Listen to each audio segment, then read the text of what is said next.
Good morning, everyone. If you can hear me, type in good morning. Hey, Oscar, good morning. Sonia, good morning. John, Nav, Stephen, good morning. Ritu, Hannah, Julia. Good morning, my friends. Owen, what is up? All right, so what's on the menu for today? Another exciting session. Marie, how are you? I hope things are well with everyone. I'm going to have a nice sip of my coffee. Always kind of like a ritual. I always wait to be with you folks, share my breakfast with you. Oh, yeah, that's good. I hope you're having some. All right, so what are we doing? Let's have a look at our main document. Today we're doing philosophy of science. So what we're going to do is I want to connect it with what we've been doing for the last 2 weeks. So what we've been doing in the last 2 weeks is putting on our VR goggles, and it's been an artificial space, and we got to get back to the real world. And so what we're going to do is we're going to connect with what we did the last few weeks. So we'll look at logic as a useful but artificial space. So there's much more going on when we want to understand, the human condition and the world around us than just logic. And so we want to put logic in its place. It was great while we did it. And if we're going to do something, we do it right. But Peirce has good reasons to say it's not enough. And so what's not enough? Well, that's going to transition to 3 different kinds of inferences. We need more stuff in the mix to get going than just the stuff we were practicing. And then I'll transition us to the Peirce packet. So we've got a Peirce packet. We're going to read some stuff. As always, one of the perks of coming to class is you get your audio book, basically. I'll pause at some point in the reading near the end, just so we can kind of get a few concepts right, just to practice them. And then I'll go back into the reading and we'll finish off. And then I'll wrap up with a super short video, but that captures the spirit of what Peirce is talking about. And then we'll open the floor for the quiz, right? So we've got our quiz is the same thing as last week. So if you've been doing the homework by now, you've got this under control. The quiz isn't so much about doing any derivations per se. It's just about seeing if you understand the basic permissions and know how to deploy them. You did that last week. We're going to do that again. 5% multiple choice, 15 minutes. That is it. All right. So that's what we're going to do. Are there any questions about how we're going to spend our time, or is everything good to go? If you're good to go, type in good to go. If you've got a question, ask your question.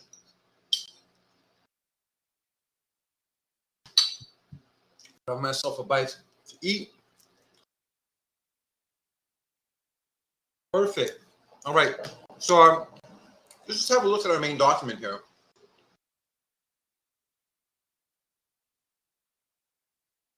Let's look at a week-by-week breakdown. We're nearing the end. Things are moving really fast. It's nice to see also that we can take some items off our list. So here, we briefly mentioned different kinds of inferences in the reading for philosophy of logic. We'll look at that again much more closely today. We talked about logic as a normative science. It describes how you ought to think. It's the art of self-control. We talked about, obviously, how this was diagrammatic. A diagram is a sign that represents the relations iconically. It's observational. You have to glean the results by observation. And as you saw, this is unfolding in time. It's sequential. The solutions to your exercises for the existential graphs kind of look like a slideshow evolving in time. And you learned all about existential graphs: double cut, iteration, de-iteration, erasure, insertion, direct and indirect proof. So you figured all this, you know all this. And this is what you've done so far, which is really cool. Because, at the beginning, on the morning of Thursday, July the 8th, none of this stuff made any sense. But we did all that stuff. What are we doing today? We're doing this over here. We're going to talk about the economy of research, abduction, security, uberty, open inquiry. I will skip, however, ethics of architectonic. So, and probably ethics of terminology. So I'm not going to discuss those just because we got a lot on our plate. So I will not be doing those. Actually, I should be sort of cross-hatching them this way. But today we'll understand these notions. The rest we'll just let them go. If I don't mention it, and it just doesn't show up in the readings, then we just let it go. Put a little bit more on this outline than I'm actually able to fit in, and that's fine, right? And next week we'll be looking at metaphysics and cosmology. And this is going to be wild. This is going to be, Peirce has good reasons to think that the standard view of the universe is wrong, and that we need to have a different view of the universe, and we'll figure out what his view is. And remember, the exam is on the 19th. Before the exam, that is on August the 5th, next week, I'll tell you about what to prepare for the exam. So I'll tell you exactly what the exam is going to look like. I never send you into anything unprepared. The exam is going to be worth 30% and has to do with pretty much everything we did up until, since the midterm. It's not cumulative in the sense that I'm not going to go back to the stuff that we did before the midterm, but it is cumulative in the sense that Peirce is a systematic thinker and it does all hang together. But next week when we meet, I'll tell you about the exam and what to expect. All right. This week, you're writing also, in addition to doing the quiz today, you're writing an entry. So this week you're writing an entry that'll be the 6th entry, and it'll be due this before the start of next class. So you're writing that over the course of the week. What's the best time to start drafting your entry, by the way? What's the best time? What's the most fertile window for you to at least give it a draft, to write it out at least one go? Anybody have any suggestions? Like if I do my job right, as soon as possible, yeah. And because you don't want to be late, that's always good. You got 5 days, right? So if something bad happens, the Three Little Pigs story, be the good, the one that plans. And also, why as soon as possible? What's another reason?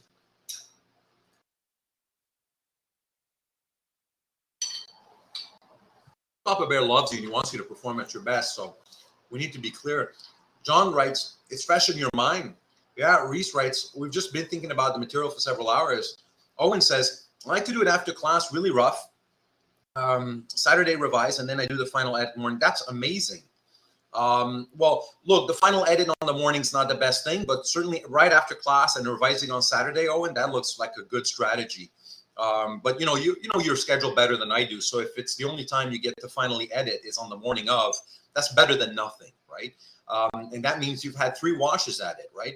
And the first wash comes out easily because if I've done my job right, your mind is racing. It made you think, right? And so you just grab on that, you report on that, and you clarify it for yourself. And again, I don't care how you do it. Like Owen's got his method, right? So long as it works. I'm only grading what's on paper, right? And I enjoy reading your entries, by the way. I've said this at some point during the term. The quality of the entries has been really high. I'm very happy. In general, I'm very happy. You folks have been...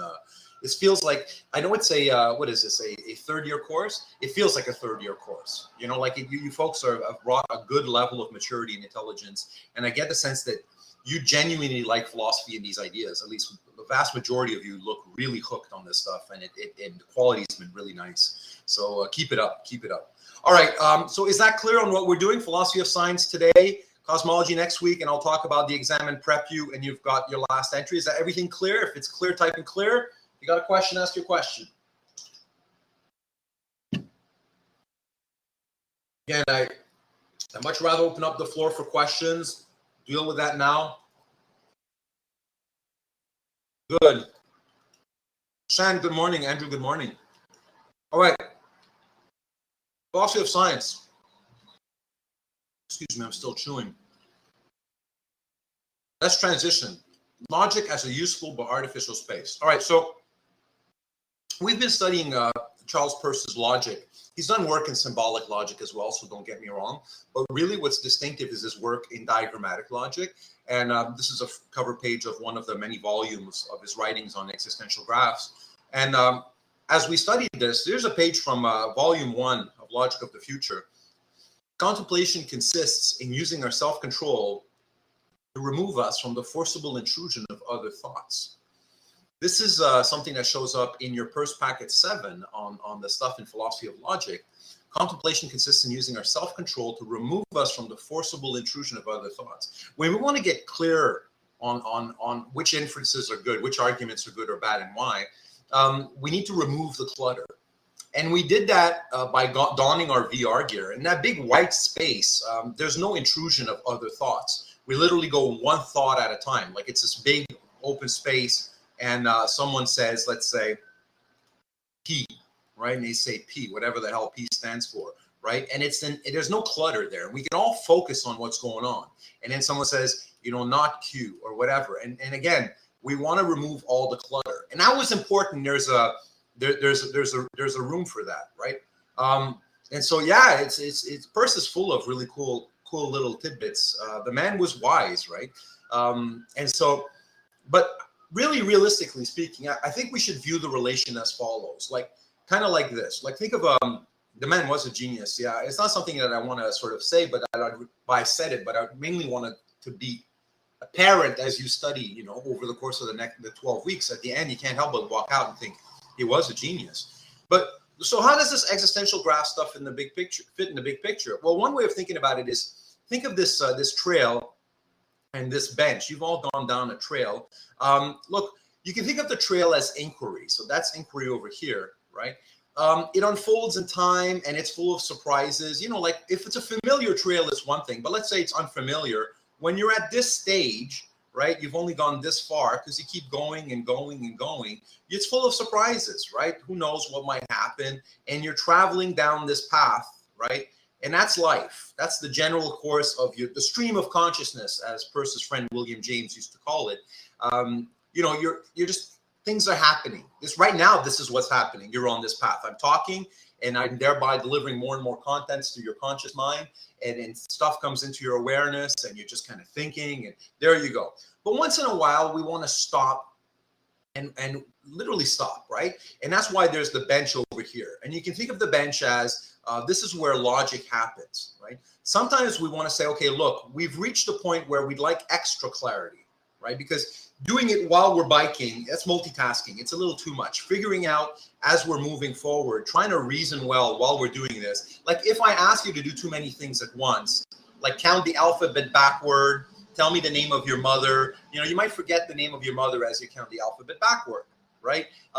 We can only handle so much. So you might think to yourself, well, look, let's just put the bike on the side and let's just take a break here. And that's where logic is. It's a space that we open up, right? And in that space, we can all don our VR gear, stop whatever else we're doing, and notice that when you put your VR gear on, you see the sheet of assertion, the big expanse of white, but at the same time, you block out everything else. You're no longer aware of your surroundings. It's kind of silly to see someone with VR gear on because they look kind of stupid, right? If you're looking from the outside, they're just like, who the hell knows, while they're smiling and moving stuff around or scared or whatever, right? You're oblivious to your real surroundings. You can think of logic as being that. Logic is the space where we're oblivious to our real surroundings. But importantly, the real surroundings are still there, right? We do an act of precisive abstraction. We suppose them absent for the sake of making progress, right? But really, when it's all said and done, they're still there. And more importantly, all of the things that we're contemplating in the sheet of assertion, right? So when we say, you know, P, or when we say, you know, not Q, whatever the heck we're studying in the sheet of assertion, those have to be coming from somewhere. There's no resources in that white space for us to say that something is true. It's part of our common knowledge. And what we do is we take information from the real world, plop it into the space that we take to be true. We assert it by scribing it down. And all of us, if we share the space, because it's still collective, right? We still work together in this logical space. We have to grab this stuff, right, from the real world. We have to grab the P's and the not Q's and the whatever, you know, claims that we either assert or deny. We grab that from the outside world.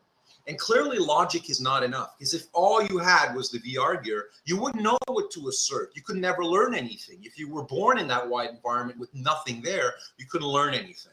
So I think this is the proper way to view the relation between, you know, regular inquiry and logic. And importantly, the space that we were working in is only practicing one kind of inference, one type of argument called a deductive argument, right? And we often, you know, there's courses in that, and we often think, well, that's what it is to think, right? It's logic is just this, that's what's the be all and end all. If you think of Mr. Spock, for instance, Mr. Spock is the archetype of an image that I think we ought to get away from, because Mr. Spock is supposed to be the ultimate, you know, paragon of logic and reason, but really all he does is he does deductive logic, and there's more to that. And Peirce's picture isn't just this. This is not just Peirce's picture. Peirce's picture is the whole shebang. And that's what we're going to do today. We're going to reopen it up and see the big picture. But we already saw the big picture. Remember like camouflage, insects and whatnot. Like the world for him is a rich world filled with wonder, right? We've spent 2 weeks in this very impoverished space that he designed so as to get our thinking more sharp. But now we're going to go back and see the bigger picture. And to be a scientist is to have all of that. Is that clear, everyone? Is that helpful? Do you like that analogy? And more importantly, do you like my visual? Because this one's really, obviously this is all mine.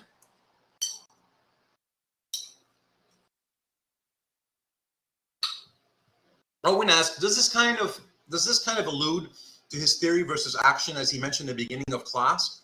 Yeah, well, not sure. It would depend. Let's say if you reach a conclusion, for instance, right?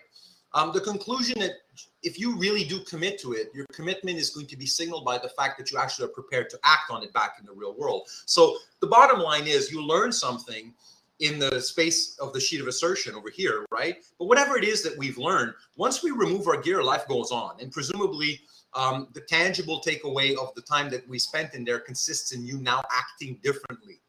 Oh, and do you see that? Like, if there's no point, why did we argue? Let's you and I, we deliberate. Yeah, if you and I deliberate in the sheet of assertion and we've reached a conclusion, to reach a conclusion just is to act differently now, right? There's nothing about like, I'm looking at it now. I'm in its presence. I'm glowing and contemplating it. It's not just an act of contemplation. It may be an act of contemplation for the sake of doing the logic right, but then it has to translate always back into action. So yeah. All right, so what are the three different kinds of inferences? Because over here, we're doing only one part of a larger whole. So what's missing, right? Let's practice together. Here's back in the real world now. So now we're on the trail. We're not looking at our VR goggles. This is the kind of stuff you could encounter in the world. This, my friends, is a mystery. Let me ask you a question. What's in the bag?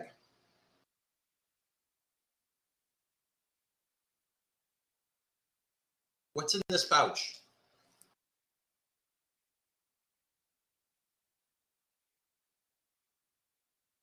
Reese says not sure, which is true. John says could be anything, which I don't think is true. John, why would we want to revise the claim that it could be anything, for instance?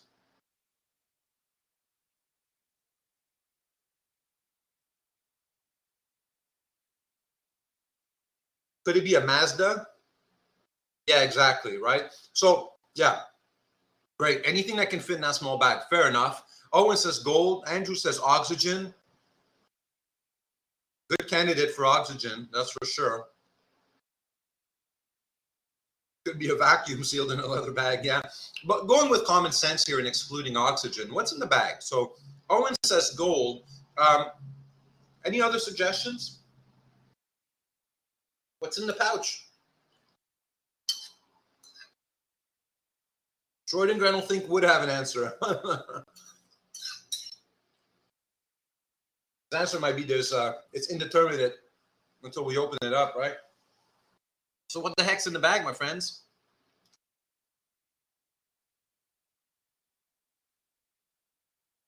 Let's just open it. Yeah, that's a good suggestion. Let's find out. So we don't know what's in the bag. Notice though that Owen said gold. Even if we don't know, we can make stuff up. Do we agree? Like we can guess. Even if we don't know, that doesn't stop us from speculating. Do we agree?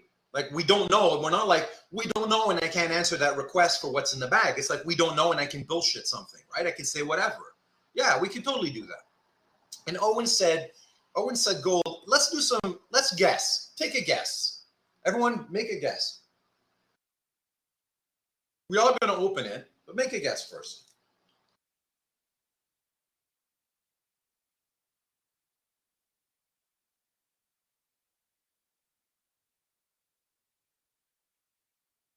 Snacks, coins.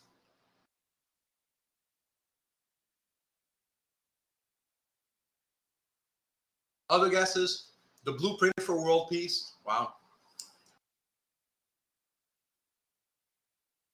Gold.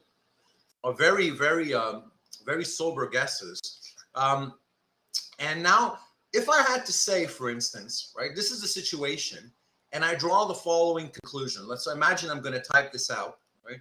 And I'm going to conclude, this is my conclusion, right? I conclude the following, all right? So I'm going to conclude, right? Here's my conclusion. I say, there are coins, right, in the bag. There are coins.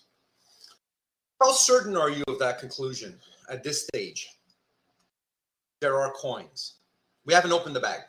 The bag is unopened. Just to clarify, the bag is unopened.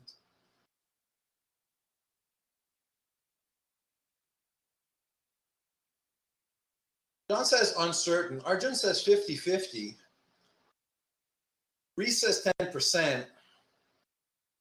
Certainly 50-50 is, I think, too strong. 50-50 is like, there's a lot more. Like if there were only two possibilities, right? Let's say we knew that it was either coins or, I don't know, rocks.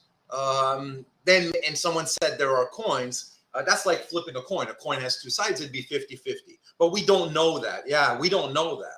Right now, it's completely open-ended, right? So the situation is not a situation where, we have two possibilities, let's say, because we could have a situation like this. It's written like we know, for instance, whatever on the label, right, that it's either going to be, coins or stones. And then if someone says it's stones, then clearly that would be a 50-50% chance of being right. But the situation is this, and there's some warrant, for always saying the blueprint of world peace, because for all we know, that could be in there, right?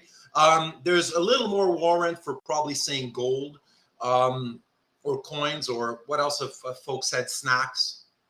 But the degree of certainty is quite low. Can we agree on that? Quite low? Super low? Like really low at this stage? Yeah. Unless you say like a Mazda or something, right, that won't fit or something like that. But on the proviso that we're just dealing with the subset of things that fit, right, whatever we say. But notice importantly that we can do this. We can conjecture. All right, so we're going to open up. Let's open up this thing. Is everyone ready? I'm going to open it up. Drum roll, please. A purple jelly bean. It's a purple jelly bean. No one guessed right, unless the snacks captures that, I suppose, but that's a bit too vague. Something's in there. That's bound to be true. It's a purple jelly bean. There's a purple jelly bean. All right, let's try again now. So let's get ready. I'm going to ask you another question. All right, so I'm going to pull something out of the bag. What am I going to pull out? I'm going to reopen the bag. I put my hand in. I pulled out a purple jelly bean. Right? You haven't seen the full contents of the bag yet. I'm about to pull a second item. What am I going to pull out? Reese says a red jelly bean. Ritu says different color jelly bean. Andrew says green Skittle, red jelly bean, another jelly bean. All right, here I go. Here I go. I'm about to plunge my hand in there. I'm going to pull something out. Here it comes. Here it comes. Here it comes. Another purple jelly bean. Yay. All right. Rinse and repeat. So some people were right. Some people were wrong, right? We're going to have some more fun with this. All right. Here I go. I'm going to plunge my hand in and pull something. What am I going to pull out? And a lot of folks are saying another purple jelly bean. So let's say before I pull it out, so I'm going to keep my question mark there. Before I pull it out, let's say I have this claim, right? So I draw the following conclusion from the current situation. Let's let the current situation be my premises, right? And let my conclusion be, purple jelly bean, right? So purple jelly bean. That's my conclusion. How certain are we of purple jelly bean as far as conclusion goes? If you had to attach a percentage of certainty to this. Certainly 100% is way too high, right? 99.9% is probably too high. We do have grounds for thinking it's likely that another purple jelly bean comes out, right? Because look, we've only taken two things out of this bag. Presumably it could hold, let's say, lots more things, right? Could I still pull out a coin? Yes or no?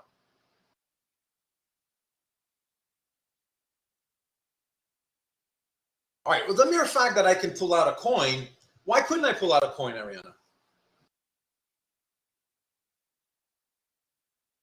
I plunged my hand in. First, I pull out a purple jelly bean, then another purple jelly bean, right? Well, the conclusion could be wrong. It's not because it's a conclusion that's guaranteed to be true. The conclusion this could be a false proposition. Not all propositions are true, Ariana. This could be a false proposition. It could turn out once we inquire that it's a false proposition. Yeah, it's not because I write it that it's true, right? Yeah, and that's why we're doing something different than logic here, right? We're doing something different than logic. No worries, no worries. In the space that we were in for the last 2 weeks, so I just have to readjust now, right? Ariana, when we had our goggles on, in the space that we were in last week, right? Do we agree? We were working to transform the true into the true. So in this space over here, this bubble, right? Every conclusion, yeah, that's right. So we have to readjust here. Every conclusion that we drew for the past 2 weeks was true. Do we agree? Because that's what we were doing, going from true premises to true conclusions in very, very small connections, right? That we were guaranteed to move from the true to the true and never convert the true into the false, right? Even if you deny something, it was a true denial. Like if you deny that there's Bigfoot, it's true that the claim Bigfoot doesn't exist, like that there is no Bigfoot, right? So it always had true conclusions. Now we're looking at the big picture.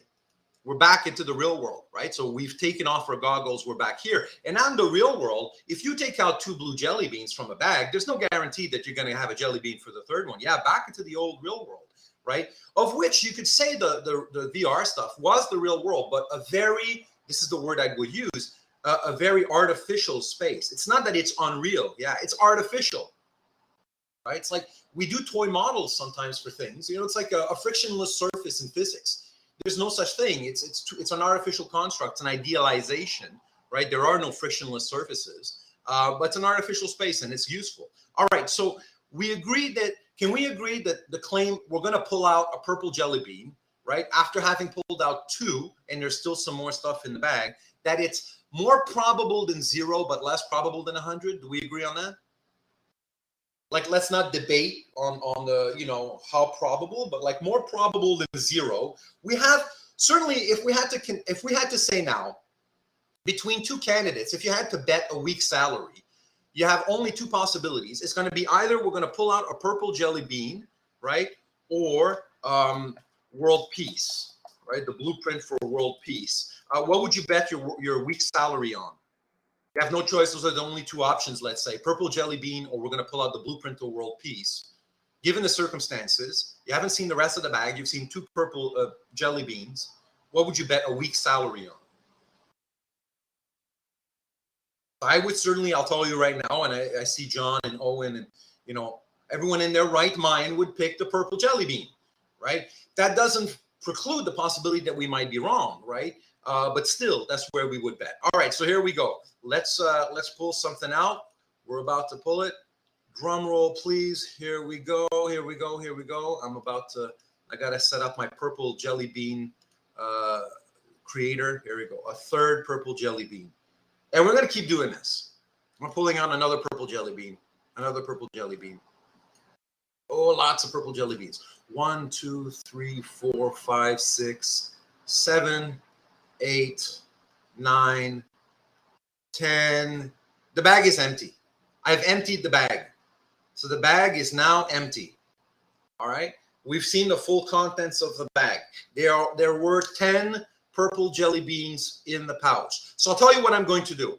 I'm going to put all those purple jelly beans. Did I do 11? 1, 2, 3, 4, 5, 6, 7, 8, 9, 10, 11. Oh, so let's undo one of these jelly beans. Ha ha. Tell you what I'm going to do.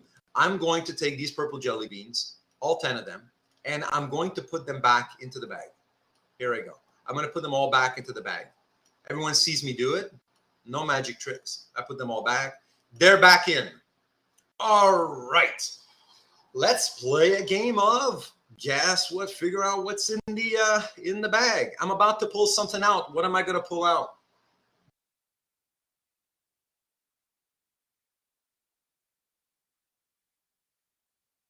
A PJB, a purple jelly bean. Okay, how certain are you, right, that you're going to pull out? And Owen's already answered that, right? How certain are you that we're going to pull that out?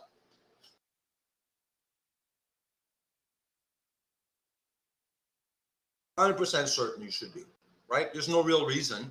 Remember, we're not dealing with, we want to exclude skeptical doubt. So there's no gremlins that can come and swap things around. So excluding speculative paper doubt, how certain are you you're going to pull out a purple jelly bean? Same circumstances, no moving target. Yeah. And notice how philosophies, warped your mind. Anyone in their right mind be like 100% certain, but, I have to remind you, oh, and by the way, in a first class, paper doubt is not permitted. It's like, oh yeah, okay, it's true, because I always make provisions for the jelly bean, the gremlins, Okay. So what have we done? let's recap what we've done. Remember what I want to show you. I want to talk about 3 different kinds of inferences. Well, we've done 3 different kinds of inferences. At the beginning, right, we were, let's say, 0% certain, but we had to start somewhere, right? 0% certain, but we had to start somewhere. Now I'll get to you in a second. Then, once we pulled out 1, 2, or 3, we were somewhere between, let's say, 1 and 99% certain. I'm just going to make it easy because I have to write this in cursive, right? 1 and 99% certain. And of course, the more you keep pulling out jelly beans, you know, the more you were working this way on the scale of percentages. We got more and more certain, you know. We were still not 100% certain because by the 8th jelly bean, it could have been a coin or a red jelly bean or something else, right? But, you know, certainly more than 0 and less than 100. And then by the time we had done the entire sample, we had achieved a position where we could say with 100% certainty what the conclusion would be given the premises, right? These, my friends, are the 3 kinds of inferences. When I say I'm going to study 3 kinds of inferences, there's this one over here, this one over here, and this one over here, right? There's one that's completely risky, but we got to start, right? You got at least to come in with something. Then there's the probable. So over here, we might say this is a guess, right? Let's just use that as a placeholder. We'll have some more terminology later, right? This is probable, right? Actually, another way of saying this would be you're just BSing, but you got to start somewhere, right? And then here it's certain. Let me put my certain right over here. Certain, right? And these are the 3 kinds of inferences that Peirce is going to be interested in. Navas. So these stages. So are these stages, or could these reasoning be done independently? Yeah, you could just guess. Nav, it's a great question. You could just guess and never be in a position to test, right? So that's the case right now. So Nav, do you think there are other intelligent aliens out in the universe? So if I had to ask you, do you give me your best guess? Please BS in the chat bar, right? Yeah, I'm guessing yes as well. Do you think we'll ever reach the stage beyond guessing where we'll get to probable or certain inference?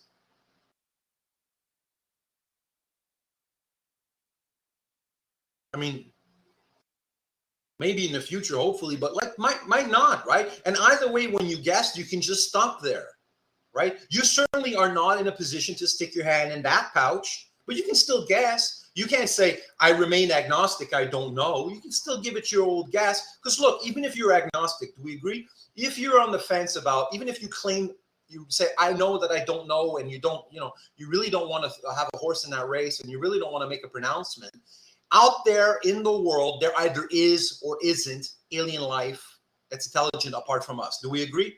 Irrespective of you want to be non-committal, but the universe can't wait for you. It's committal. There is life or there isn't. It's like, yeah. So it's like the universe doesn't care. You might be agnostic, right? But sometimes you don't have the luxury of doing that, right? You confront situations out in the real world where you have to make decisions, right? And when you have to make decisions, you have to often just guess on imperfect information. And imperfect comes in degrees. There's one degree where it's just pure BS because that's all you got to go on. Sometimes you do your probable best guess, right? And sometimes you have the luxury of certainty. Well, what were we doing in this space over here now that we have these three things here? Were we guessing over here in the sheet of assertion when we're doing logic? Were we guessing? Were we doing probable or were we doing certain? Yes, probable or certain? Certain. There's no and, ifs, or buts. Everything we did, I mean, look at your homework. Look at the work that you were doing, right? We were learning to take little baby steps to make sure that each step was, each step we could confirm everything was certain, everything was certain, everything was certain. If, oh, watch out, if the premises are true, then the conclusion has to be true. But if the premises are true, and remember, don't confuse those two things, right? The truth of the premises has to do with this arrow over here, right? That's the arrow of correspondence. But then there's the truth, there's the arrow of coherence, and we were just checking the coherence between our claims, yeah. And that's what we were doing. But according to Peirce, we need more, right? We need these 3 things. And to do science, because we're doing philosophy of science, to do science, you got to do all of these 3 things. Logic is over here. Logic is over here. That's logic. Right? And the scientist, according to Peirce, ought to do all three things. Right? Now, what's strange about that is the red box that I've shown you. This is Peirce's conception of what it means to be a scientist. The standard conception of what it means to be a scientist is this purple box over here. So Peirce's genius consists in saying, no, that purple box is insufficient. A good scientist has to be able to guess, and a good scientist also has to be able to reason logically, in addition to inquiring in the statistical manner that we're accustomed to when we talk about science in an ordinary sense. So Peirce's conception of science is that it involves all of these kinds of inferences, and that sets us up for the reading that we're about to do. All right? Is that clear, everyone? If it's clear, type in clear. If you got a question, ask your question. Grab myself a bite to eat because I'm about to become an audiobook. Good. And it's always neat when we get to play together, right? I always like to get you involved as much as I can. It's an internet course, right? Yeah. I rack my brain trying to get you to, involved. It's not always easy. All right, so let's do our first packet. Let me just finish that bite to eat. Here we go. Let me just read that here. And as usual, I'm going to read you my subtitles. They're mine, but they help to structure the content. The real scientist is driven by a love of truth. The scientific man is deeply impressed with the majesty of truth. From that sentiment springs his ardent desire to further the discovery of truth. If he cannot discover it himself, he wishes to lay a sure foundation from which some successor may come to the truth. And the more far-reaching in general the particular question that he aims at, the more it inspires him. It may be that all he himself expects to ascertain is a minute fact, say the parallax of a star. But he anticipates that this fact, along many others, will ultimately lead to a great discovery. There is no nobler purpose. However, anyone wishing to devote themselves to the pursuit of truth should know that it would be hard and incessant work, mostly drudgery, requiring him to be mostly with knaves and fools, that it would cost him a great deal of money, considering all that it would prevent him from earning, that it would never bring him much honor, and would put a certain stamp of public disgrace upon him, that even among the company of those who profess to love the truth, there would be found individuals who would treat him in the narrowest and most despicable spirit, and finally, that after his whole life had been poured out into the inquiry, it was not unlikely that he might find that he had not found out anything. Most of this passage, unfortunately, feels like Peirce talking about his own life, which is really sad, because the man was really burned and hurt because he didn't feel understood, and it was a very lonely journey. Yeah, so interesting. But certainly Peirce was not, it's not that he didn't find out anything. I definitely agree that he, in his case, God bless him, right? So, and I wrote here, the real scientist is driven by a love of truth and exhibits constant humility and openness. Let me close my window. It's a little too much traffic. Both logically and dynamically, the whole doctrine develops not out of a desire to gain wealth or become famous, but out of the desire to know, or philosophia, which carries with it the confession that we do not know already. So notice here, Peirce is linking the very fact of being a scientist with philosophy, just the desire to know, the love of wisdom. And to love wisdom is precisely to confess that we do not know already. If you're a know-it-all, what's there for you to learn? In those branches of knowledge that are the most perfect, no self-respecting man puts forth a statement without affixing to it is his estimate of its probable error. While in branches where arbitrary opinion is uncurbed, authors are unwilling to confess that the smallest doubt hangs over their conclusions. Nothing can be more completely contrary to a scientific life than infallibilism, whether arrayed in its old religious trappings or under its recent scientific guise. The account of testing that Peirce proposes must also be tested. Indeed, this philosophy, the elaboration of which has been the chief labor of the author for 30 years, is of the nature of a working hypothesis for use in all branches of experiential inquiry. Unmistakable consequences can be deduced from it, whose truth is not yet known but can be ascertained by observation, so as to put the theory to the test. It is thus at once a philosophy and a scientific explanation of observed facts. I hope that some power of truth is in my theory, because it has been conceived in a spirit of utter surrender to the irresistible compulsion of experience, or the course of life, and it is through such self-abnegation that all power comes. But how far this hope is fulfilled must be determined by the success or failure of such predictions as are deducible from the theory. Now, a scientist must be comfortable with guessing. Self-controlled thought, the kind we did when we did logic, is important, but most of the time our thoughts are such as instinct, habit, association suggest mainly. For most purposes, it is the best way to think, for instinct blunders far less than reason, which is a shocking claim from someone who's a master logician. Instinct blunders far less than reason. This is because our instinctive ways of thinking have become adapted to ordinary practical life, just as the rest of our physiology has become adapted to our environment. Peirce can be understood, remember, as one of the first philosophers to work Darwin into his epistemology and metaphysics. Hence, in actual scientific practice, secure and insecure inferences are both needed.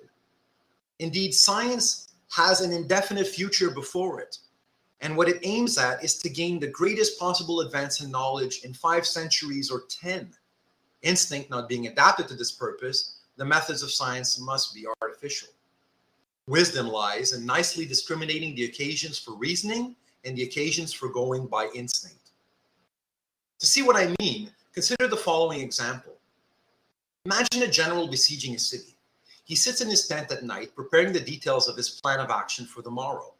He finds that what his orders ought to be, and perhaps the whole fate of his army, depend upon a certain question of topography concerning which he is in need of information.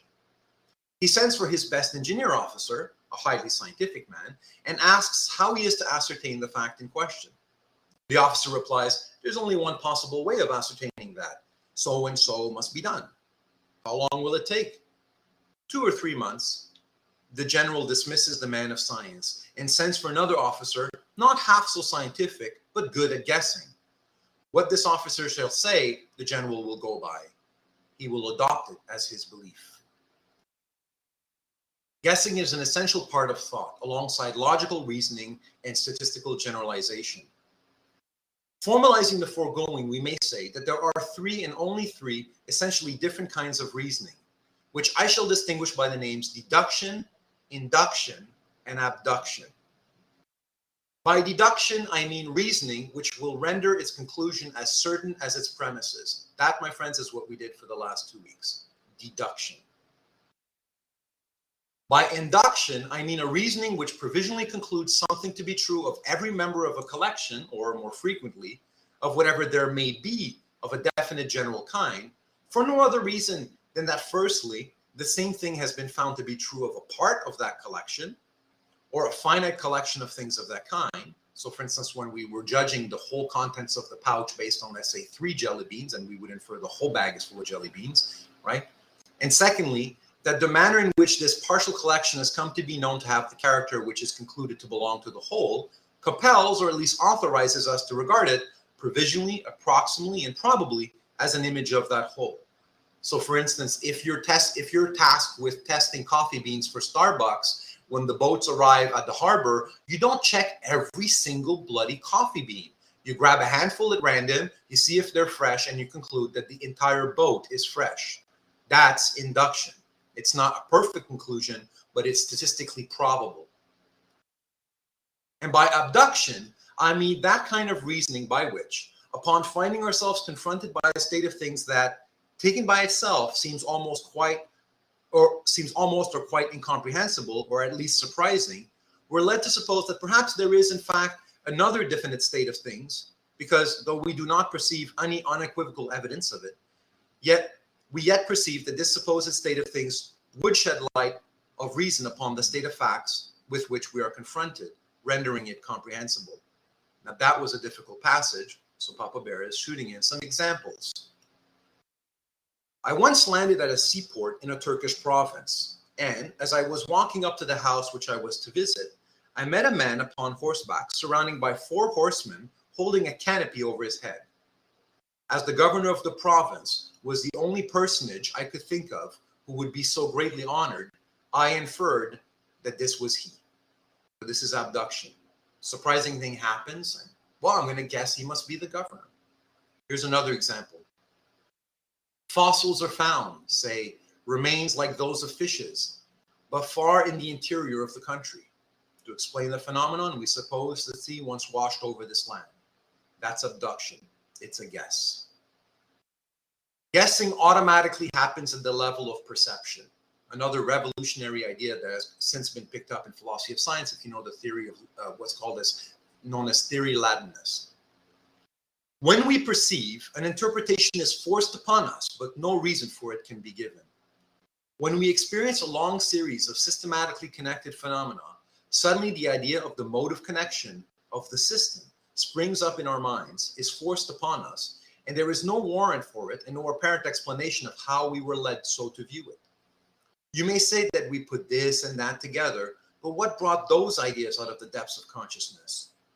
On this idea, which springs out upon experience of part of the system, we immediately build expectations of what is to come and assume the attitude of watching for them.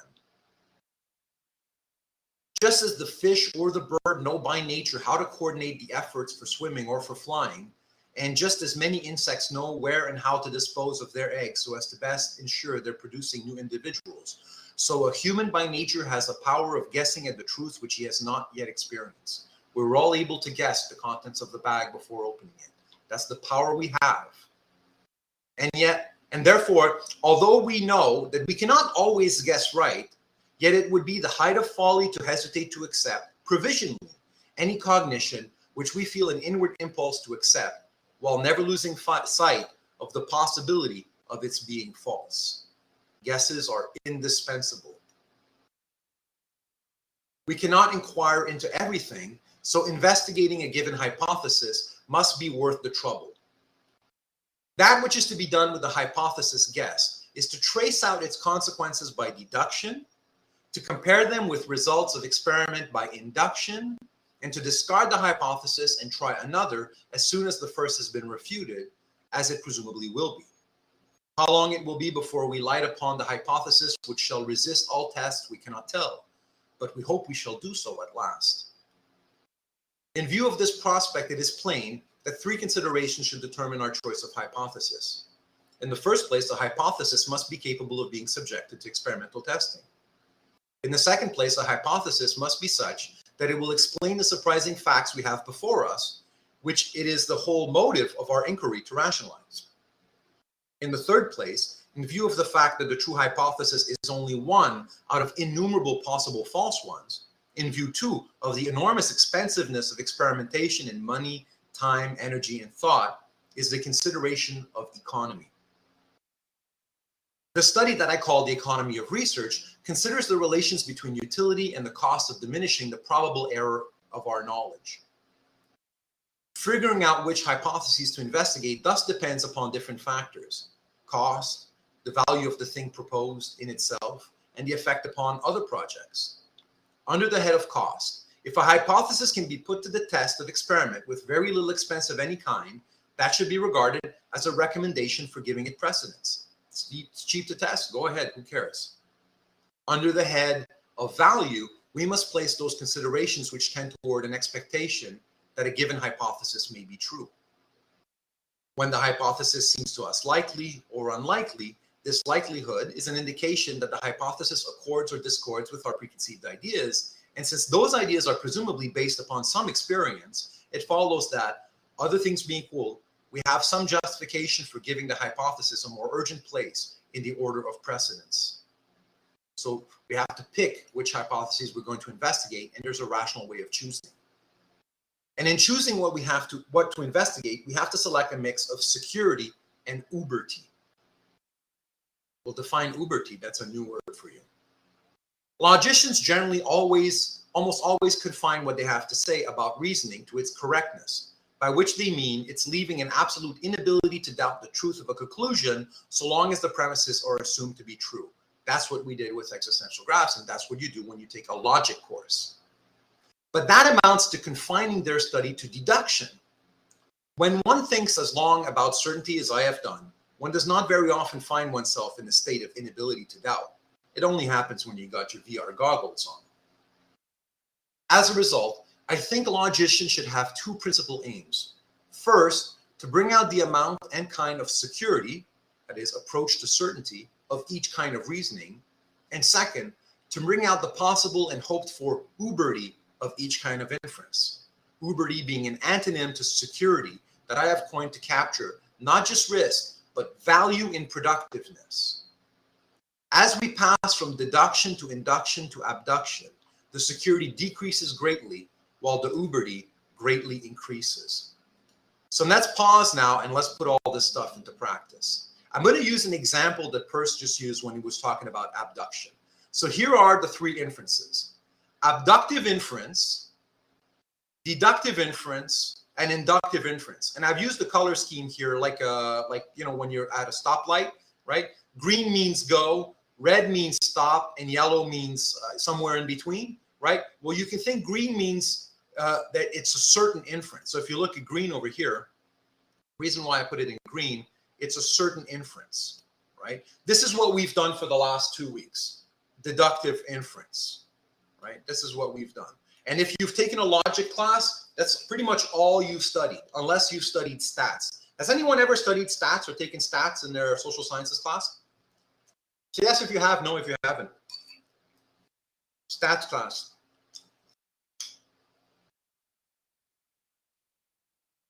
Yeah, so John, when you were taking a stats class, right, this is what you were doing. You were over here. This was your stats class, inductive inference, right? Why? It's probable, right? How probable is it? And John, you can attest to this. Stats class, you never see 0% and you never see 100%. You're always somewhere in between. Right, John?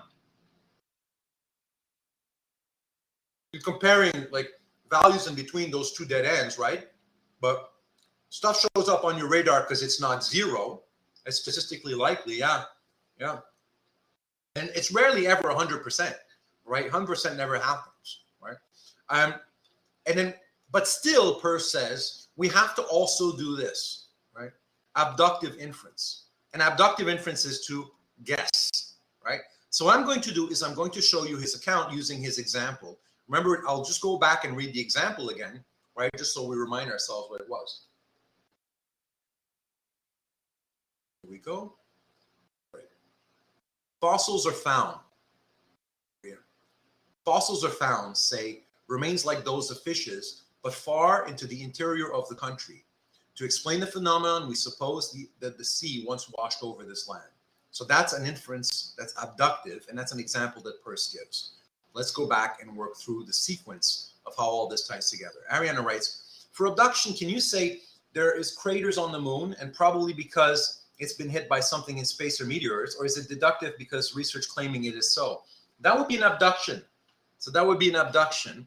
And you would then we'll go through the sequence once, and then we'll go over your example again, Ariane. So let me run through this. Let me run through this one example, and then we'll revisit that example, and it'll plug it in yourself. Yeah.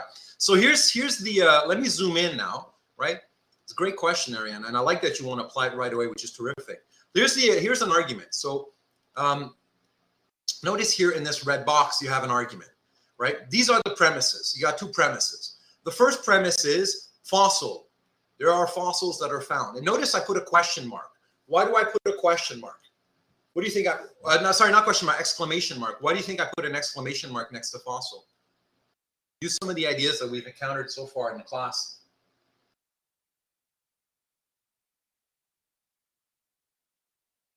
And there are fish fossils in that too. Very deep into the country, like fish fossils in Manitoba, something like that. No.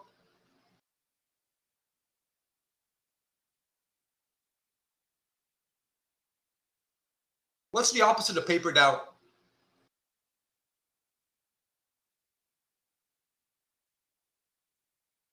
And real doubt feels how? What's the feeling of real doubt? How does that feel? When you experience real doubt for real, when it comes at you from the world, how does it feel to you?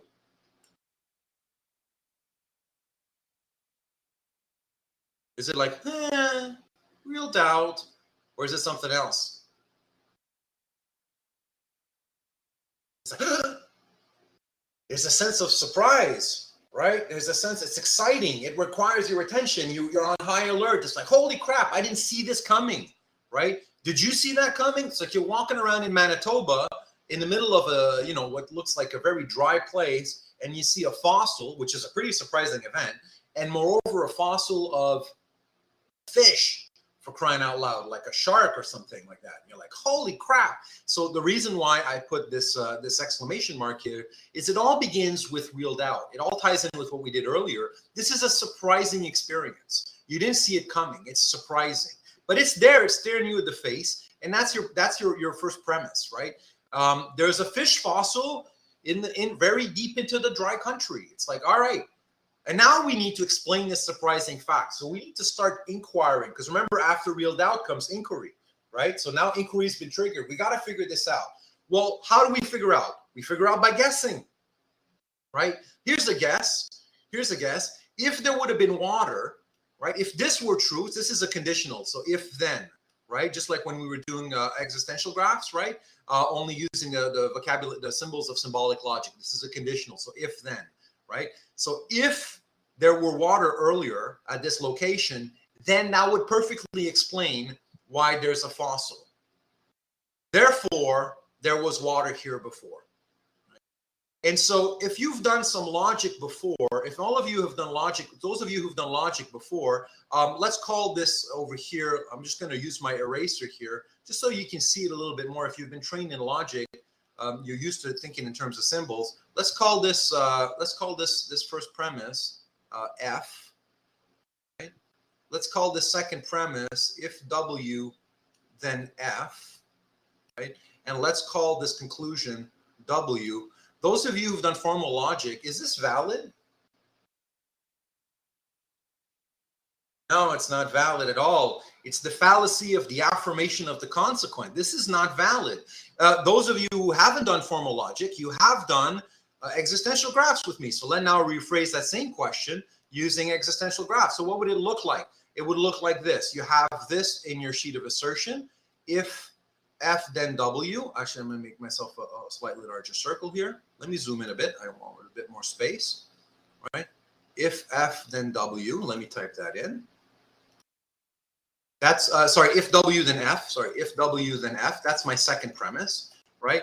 My first premise is F, and my conclusion is W. But I, with the 5 permissions, ever obtain W, modifying those graphs that I've just put?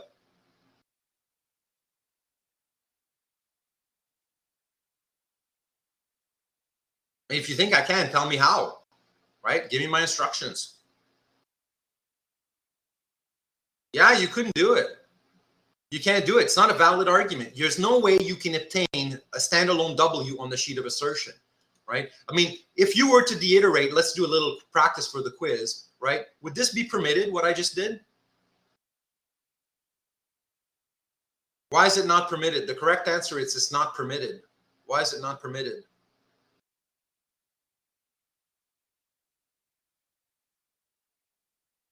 I'm left with an air bubble. No air bubbles. Remember, no air bubbles. Yeah, I can't do that. I'd be left with an air bubble. Hey, man, if I could do this and then this, I'd be left with, crap, I'd just be left with F. All right, that's not going to work out. Could I ever get W? Suggestions? There's no way to get W. There's no way to get W. This is not a valid argument, right? So if you have if W, then F, and you have as a second premise F, you can't get W, right? So abduction is, judged by the standards of logic, an invalid inference, right? So what you have in front of you right now is an invalid inference, right? So there's fossils, right? And if there was water, then it would explain the fossils, therefore there's water. Ariana says, can you do a double cut and erase to leave the one W? No, you totally can't. Let's do that just for a second. all right, just so that we can really feel in our bones that that didn't work out. Let's do that again. I'm actually going to put my, I'm going to put this premise over here just so that we can see this was the second premise, right? I'm going to write it in here, right? If water, then fossil. And this premise here said fossil. There's nothing we can do, right? There's nothing you can do. And help yourself. You know, this is what happens when you have an invalid argument. The permissions won't let you have it. You can't transform. You can't obtain that conclusion. This is not a valid argument. Ariana, can you see it? There's nothing you can do. Yeah. It's not a valid argument. And you know what? You might think, oh my God, it's not a valid argument. Run away like the plague. But Peirce's argument is, no, it's indispensable. In the real world, in real, actual scientific reasoning, you have to rely on this kind of inference. This is what sets science into motion, right? This guess, even if by the standards of logic, that is, by the standards that are in green over here, right? This is wrong. This is all wrong. All wrong. Who cares? By the standards of abductive inference, not the standards of deductive inference, this is perfectly fine. This is perfectly fine. And notice how it's low in security, right? It's low in security. That is, it's invalid. That's another way of saying it's invalid, basically, right? But what is it going to enable us to do? Well, it's high in uberty. Remember, uberty is value in productiveness. Once I've said this, I got something I can do, right? It's high in uberty. It's productive. Once I've assumed the conclusion that it's water, there was water here, what can I do? Well, I've got something to test now. I've got a research program. Instead of just staring stupidly at my fossil and going, holy cow, I'm surprised. Look, Ma, there's a fossil. Look, Pa, there's a fossil. Like, okay, what explains this? I mean, we live in a world that's natural and not supernatural. Things don't just like, you know, unless you're a Mormon, you know, just don't spring out of the ground. You know, it's like, look, Ma, there's a fossil. Well, we got to bloody explain this fossil. You understand? It's like, well, what's the cause? Well, and we can figure it out now, right? And so how do we figure it out? Well, we figure it out by going to the next step, right? Like this. If you assume that there was water, then you can move to deduction. Deduction, logicians among us, right? And I know there's quite a few, right?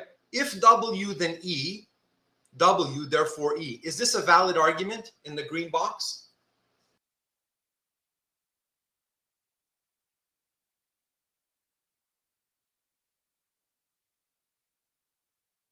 What's it called? It's so familiar and it's so valid. It has a name.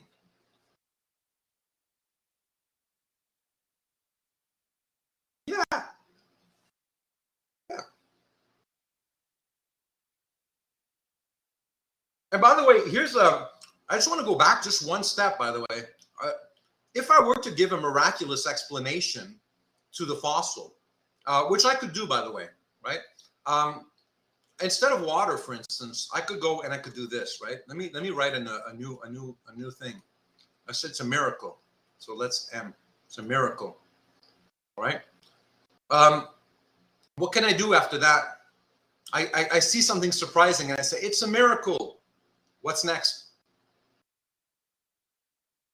Because you can do that, right? That could explain it, right? It would explain it. You say, look, if it was a miracle, that would explain the presence of the fossil. It was mysteriously put there by some miraculous force. Therefore, there's a miraculous force. I make this argument over here that I'm circling. What happens next? What do you do? Nothing.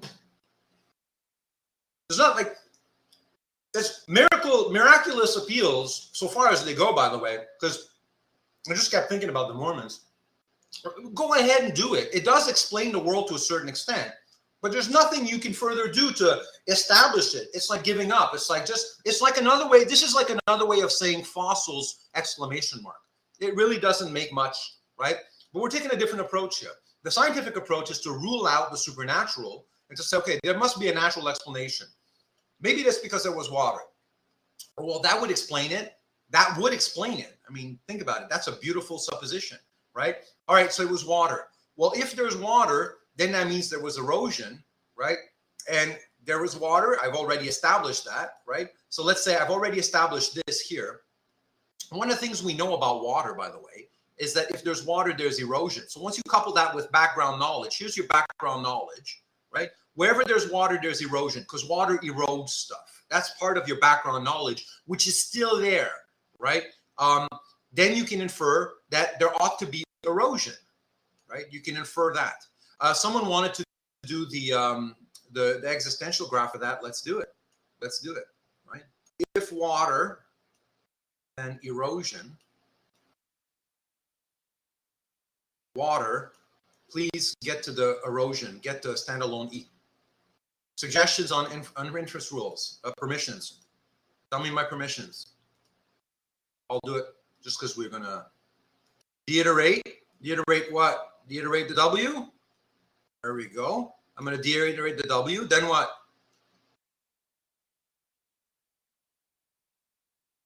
Double cut. Yeah, I'm actually going to switch around. I'm going to erase W first, and I'm going to double cut around here. Who asked for this? Was it Shen? Who asked to have a go at it? Yeah, Arjun. Cool. Arjun, you see, we did it. That's a valid argument. By the standards of the green standards of logic, we can totally get the conclusion. Yeah. Isn't that neat? We've got the tools. Yeah.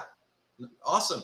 And so this is now a valid argument because we're in a completely different register here. Now we're working at there's a different moment, if you will, in the train of thinking here, right? It's acting by a different rule book. These are 3 different rule books, right? This is the rule book.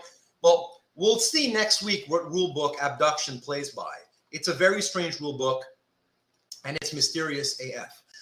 But now we're playing by the deductive rule book. And one of the things we know, another claim that we know is that water, if there's water, there's erosion, because that's one of the things that we know. So once you take this idea here that there's water, which you didn't actually pay for, but you got to get the machinery going. You didn't actually pay for this second premise here that there's water. You couple it with what else you know, because it's not like you're an ignorant fool. You still know the stuff you knew when you came across this fossil. And you know that water causes erosion. Therefore, there ought to be erosion. Well, what's next? What do you think is the next step? Once you conclude that there ought to be erosion, what do you do next? What do you think is the next step? Just like earlier, you know, a miracle would have stopped us then in our tracks, but luckily the water hypothesis got us moving. Now we're talking about erosion. What should we be doing next as a scientist? If you came across a fossil, then you surmise that there might be water, and then you reason that if there was water, there should be erosion. You bloody put it to the test, bloody men. Go for it. Now we're going to put it to the test, right? Look, if there's erosion, we start testing for erosion. And can you test all of Manitoba? Yes or no? Can anyone test all of Manitoba? Like, no, it's not going to happen. So what you do is you get a bunch of grad students, right? You get a grant, and you do some sampling. Let's say you got a decent enough grant. In this case, we're going to sample 3 sites, right? So let's go test it. Erosion was found at site number 1. No erosion was found at site number 2, right? And erosion was found at site number 3. What's the proper conclusion to draw from something like that, based statistically? Like, what's the most probable that there was or no, there wasn't erosion? Erosion. Right? Now, without doing too much stats here or quantitative, how certain are you of this conclusion? Let me just kind of circle the conclusion I'm interested in here. How certain are we of this conclusion? Actually, I'm going to put it in a different color because I said I would do this color coded. How certain are we? 66%. It's pretty good, right? 2/3 certain, 66% certain, or something like that, right? Certainly not 100% certain. Right? Certainly not 100%. Ariana, what would make us 100% certain that there was erosion? Ariana and everybody else, how could we reach? And think of the pouch with the beans. If site 2 had erosion, would we be 100% certain?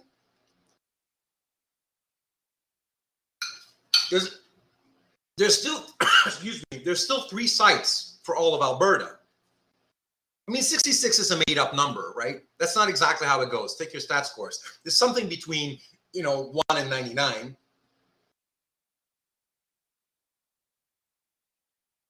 So, Ariana, if all 3 sites have erosion, then you conclude about all of Manitoba. So let's say, Ariana, I go into your home, right? And I see that, okay, cool. All right. So, Ariana, let's ask that question again. What would it take to have 100% certain? What would it take? Think of the jelly beans. When did we reach 100% certainty with the jelly beans? What would it take for 100% certainty?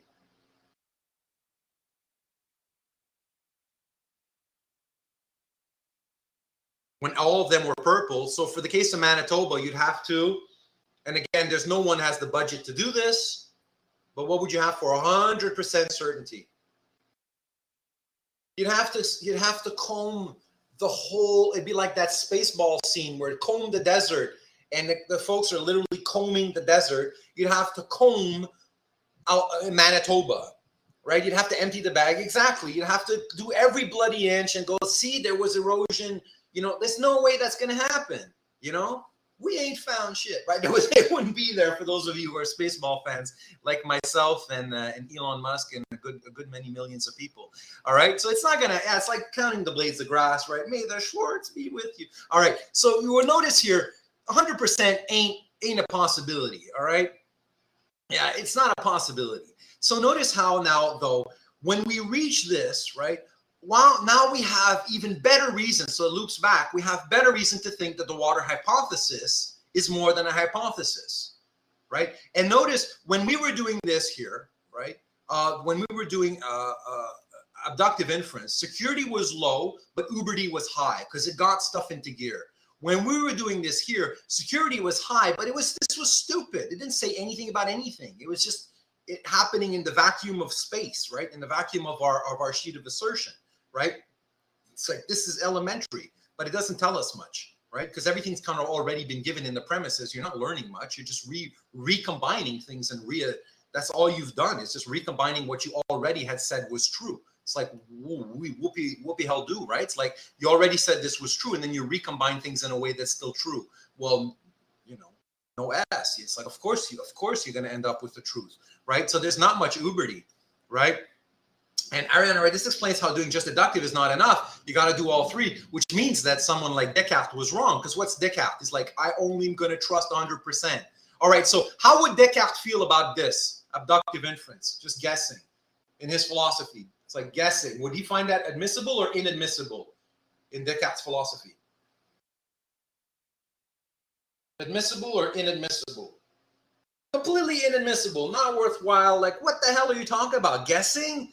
No. What about this? Like, 66% certain statistical inferences. How would he feel? Would that be admissible or inadmissible? Again, completely inadmissible. But you see how you ain't dealing with Descartes here. You're dealing with Charlie, right? And Charlie says you got to have the whole shebang. And the way it works is like this: a surprising fact, a hypothesis that would explain a surprising fact, which then you take on provisionally the hypothesis, which when you couple with the rest of your knowledge gives you what to look for. Then you go out and you bloody look for it. And if you find it, then you're like, yay, I was right. And he's a real scientist, right? So the Charlie knows his stuff.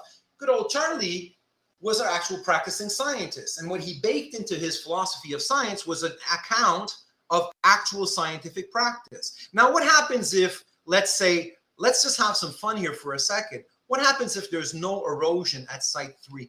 No erosion is found at site 3. You and your graduate students go out, you find erosion at site 1, you find erosion at site 2, but you find no erosion at site 3. What's the conclusion to draw? Therefore, there was no erosion. And again, that's still just probable, right? Medium on the security, medium on the uberty. So what do you do according to Peirce? So it turns out you were wrong. What do you do according to Peirce? Turns out you were wrong. Keep going how? So cool, we got to keep going, try again. So what do? We guess again. Guess again, right? It's like maybe there's something else. And then you can go back and you got a number of options. But guess again, you start again, start the whole loop, right? Andrew says, I don't quite understand what is happening in the inductive inference box. Yeah, no problem, right? Erosion is found at site 1, so you can't look everywhere. So you find some erosion at site 1. You take 3 sites. That's your sample. That's like you picking, you're going to plunge your hand into, different parts of the boat that just came in with the coffee beans randomly spread out, right? And you're going to infer your conclusion is going to range over the entire population of coffee beans. Like when you poll 2,000 people, but you say the Canadian public thinks that X, you know, you're sampling. You're just a smaller sample than the whole population. Andrew, does that help? This is like polling a group of people, but then talking about the whole country, right? And of course, that's not, if it's statistically representative, it's an okay move, but it's not certain, but it's not bad, right? Let's see if that's clear. In the meantime, the conclusion erosion is supported by one finding or not? Yeah, it's supported by the findings. If you have erosion, no erosion, and erosion, then the evidence does seem to speak in favor of erosion. If you had, let's say, no erosion, you know, like say two of the three sites came up with no erosion, then it would speak to the conclusion no erosion. That's what you ought to draw as a conclusion, no erosion. And that's the rational thing to do if you can't find any sufficient evidence for it. And we're talking about sufficient evidence when we're talking about evidence, inductive inference here. It's never clear cut. You're in the gray areas, right? The black and white stuff's all deductive.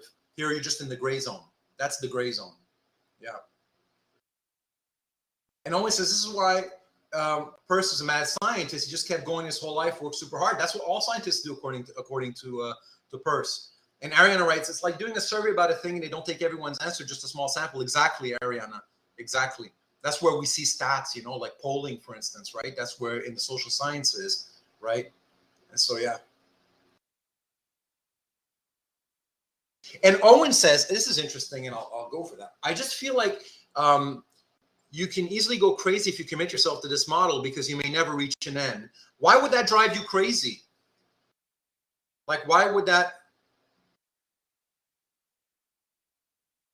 Well, Andrew, it depends what your conclusion was. So forget the Manitoba example, right? It depends on what you, and again, there's not enough detail here to figure that out. But there was water here. What's here? Who knows, right? We don't have that information.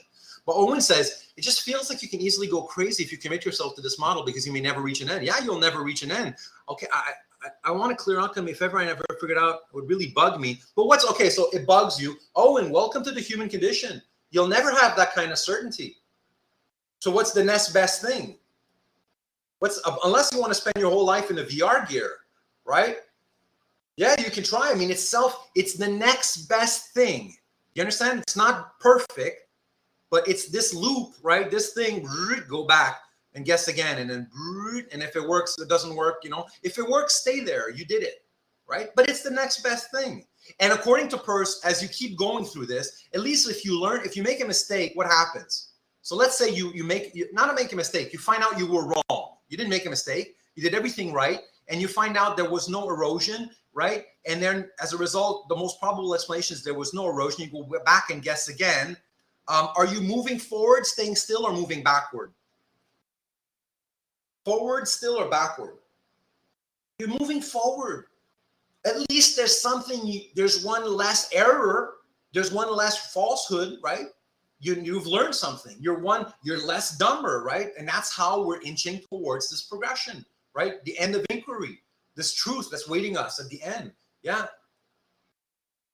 Ariana says, can we go over Uberty again? And why is it in guessing and low in deductive? Yeah, in guessing, right? You want to have a guess because you could guess. Let's say if I guess it's a miracle. Right? Therefore, it's a miracle. A miracle would explain the fossil. It wouldn't be high in Uberty because there's not much productiveness. It's not a productive guess.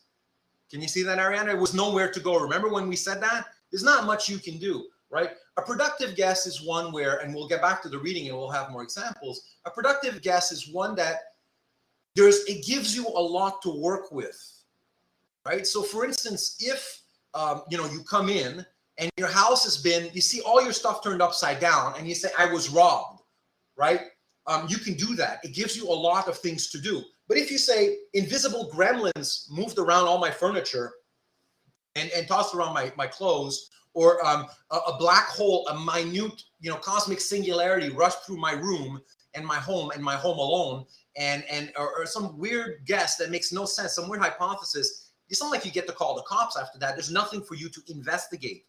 There's no investigation. So Uberty is a measure of how much it's going to yield in the potential to inquire. If it's a reasonable hypothesis, right? At any rate, it's better than no hypothesis. You have no Uberty if you don't guess. You have to abduct. When you abduct, at least there's something for you to do. Now, you can abduct stupidly if you want, right? You can do that. So let me give you an example. Let's imagine the following, right? I'm just going to go back here for just 1 second. Let's imagine the following, right? Ariana, imagine that I'm going to put a little person over here, right? A little person over here. And I'm going to, let's say, allow you to draw, I want you to draw a hat on this person, right? And I'm going to allow you to put your marker anywhere on the board. But as soon as wherever you put your marker, right, you have to then keep drawing till you reach his head to draw the thing, right?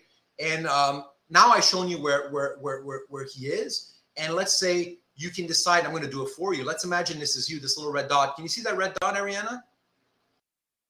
All right. You know what you're setting out to do. You want to put a hat on this little person. Look, metaphysically, you could decide to start here with your cursor and then get there and then draw his hat. You could do that. You started over here, you got there and you drew his little hat. But why would you? You know you want to get close to here. It's like, think of bullseyes, right? This is like a target. You want to get close to the target. The target is truth. Why would you start guessing over here? Why would you guess so far from the truth? Okay, so let's go back, right? Your house is a mess, right? Holy crap. You want to find out what the heck the truth is. Like, what is that? And you have to guess, all right? This is the bullseye. This is the target, right? And the center is you want to figure out the truth of this mess. And let me show you some guesses now. Here's a guess, right? Aliens did it. That's a guess over here. You know, the Taliban did it. Well, that's a little bit better than aliens, right? Someone who lives in BC did it. That's not bad, right? And then, you know, the person caught on the security camera last night did it, or some crap like that. You understand? Like, these are guesses. They're not all equal. Can you see that? They're not all the same. You have to guess somewhere. You got to start. How about I start by ruling out this hypothesis? Let's spend time ruling out the alien hypothesis. Let's start an inquiry here. No worries. I'm glad it worked because it's a crazy example and I'm using it on the go. So I need you to be charitable with me as I do this. All right, so let's begin with this hypothesis. So that's hypothesis over here. Let's begin the whole machinery. So we go back to we plug it into abduction, deduction, right? Okay, so if aliens would have done it, what would we expect to find and deduce the observational consequences of that and then look for those and then holy crap. All right, guess again. Oh, it's the Taliban, you know? So like why would you do that, right? You want to get to the truth. Why not guess as close as possible to the truth as you can, right? You can make a guess here. You can make a guess here. You can make a guess here. And Peirce is going to say that actually when you stop to think about it, we have an inborn tendency to guess close as possible to the truth, actually close enough. We certainly don't spend a lot of time here because there's a lot more guesses. Let's get creative. What's the truth about Ariana's apartment that's all broken down? Someone be creative.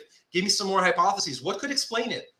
Other things could explain it. I'm going to start off. A panda attacked your home. Other examples, people. Let's go crazy. It's ransacked. A mini tornado that we've never heard of, a new unprecedented meteorological phenomenon, a mini indoor tornado, a new phenomenon. This is evidence for a new phenomenon. A supernova, a miniature supernova. The stuff moved and came to life. Bigfoot did it. Bigfoot's better than I don't know where I place him compared to a tornado. The likeliest explanation is going to be something like make a guess because look, we'd have to go through the cycle. So how much time would it take to rule that out? How much time would it take to rule that out? How much time would it take to rule that out? Right? By that time, the robber is like, you'll never find him or her, right? It's a robbery gone wrong. Yeah, it's over here, right? Some pick those because you could still plug in whatever you want into that machinery, that inferential machinery, right? There's nothing that says you have to say there was water. You see that? Yeah. There's nothing that says it was water. Conspiracy theories are a perfect example. Appeals to miracle, conspiracy theories, right? Look, let's go religious for a moment. What's the religious explanation of the fossil record? If you're a biblical literalist, for instance, what's the biblical literalist explanation of the fossil record? On some accounts, because there's disagreement even there too.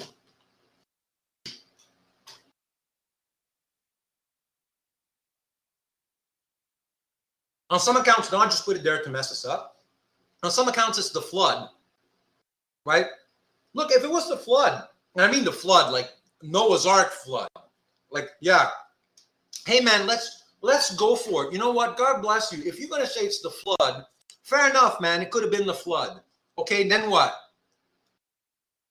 What should we be doing if it was the flood?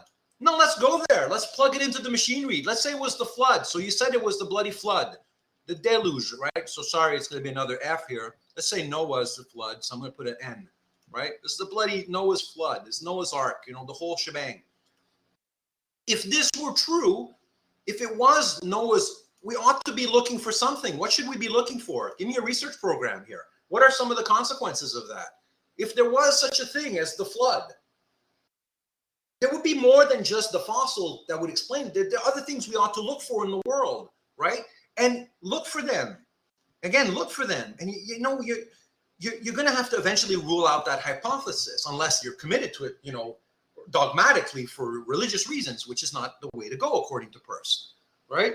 It's like there'd have to be something. But do you understand how that's amenable to testing at least? It's like the flood, unlike a miracle, is supposed to be something that looks like a natural event. It's a large amount of water on the surface of the bloody earth. The flood is not a miracle. It's just a lot of water. Maybe it came ordained directly from God as punishment for our sins, but it's still presumably water that covered all of the earth except for one. Yeah, it's like it rained, like until there was like one boat, right? Well, that ought to leave a trace. You'd expect the world to it's like there should be more than just that one symptom of it, and we bloody look for it. More power to you. Yeah, exactly. And then if the conclusion is that it's not probable, right? If that's the conclusion that you draw, then to Peirce, and this is a good segue because we're going to go back to our reading. To Peirce, what's the correct attitude to do when the conclusion that you hold dear turns out to be wrong? What ought you to do? You hold dear, you love that hypothesis, but it just does not working. Just ditch it and adapt. Pick yourself back up, move on. And nothing is exactly learn and grow, and it's like it's never going to get to the truth, right? If you think the truth was written in the book and it's never going to change, just no, the truth is out there waiting to be discovered, and that's a process. Just go out and investigate, and investigate, and that's just what it is. That's the process, right? That's the process. You look at the signs around you. Yeah.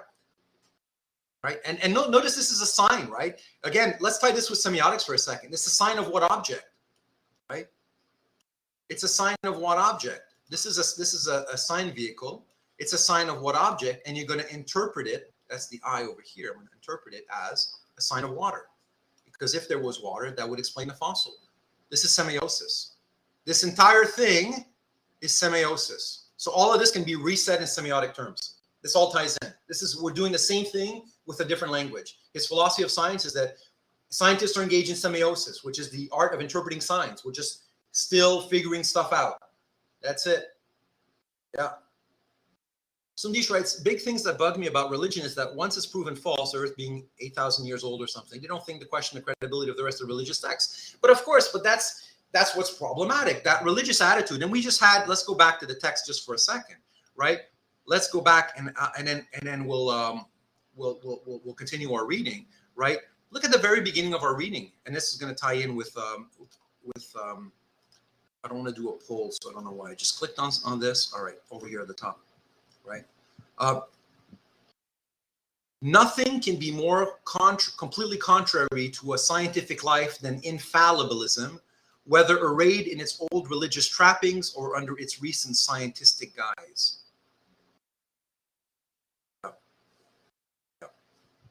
So Sundish, does that help? Same bloody thing, right?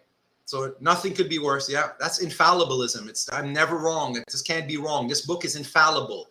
It's like literally in the Catholic tradition, you have books that have a seal and it says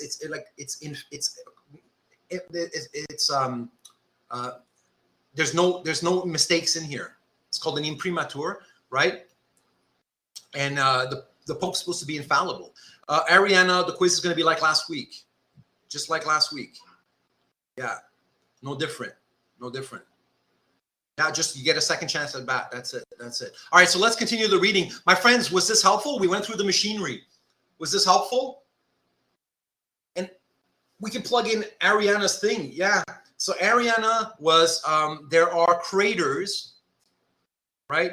If there would have been asteroids, those would explain the crater.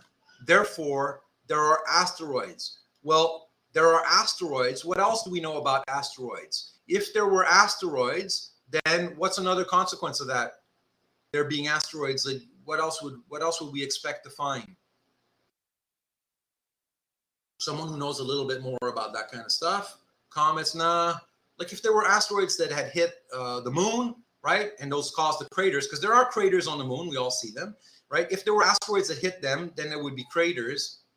Therefore, there are asteroids. So we know there are asteroids, and we also know that when there are asteroids, who the hell knows, right? There's some sort of, there's craters in other terrestrial planets. All right, so let's say other, right? So therefore, we're going to look for other. So we look for other, and what do we see? Well, we see that there are others on another planet, right? Some there's no others, right?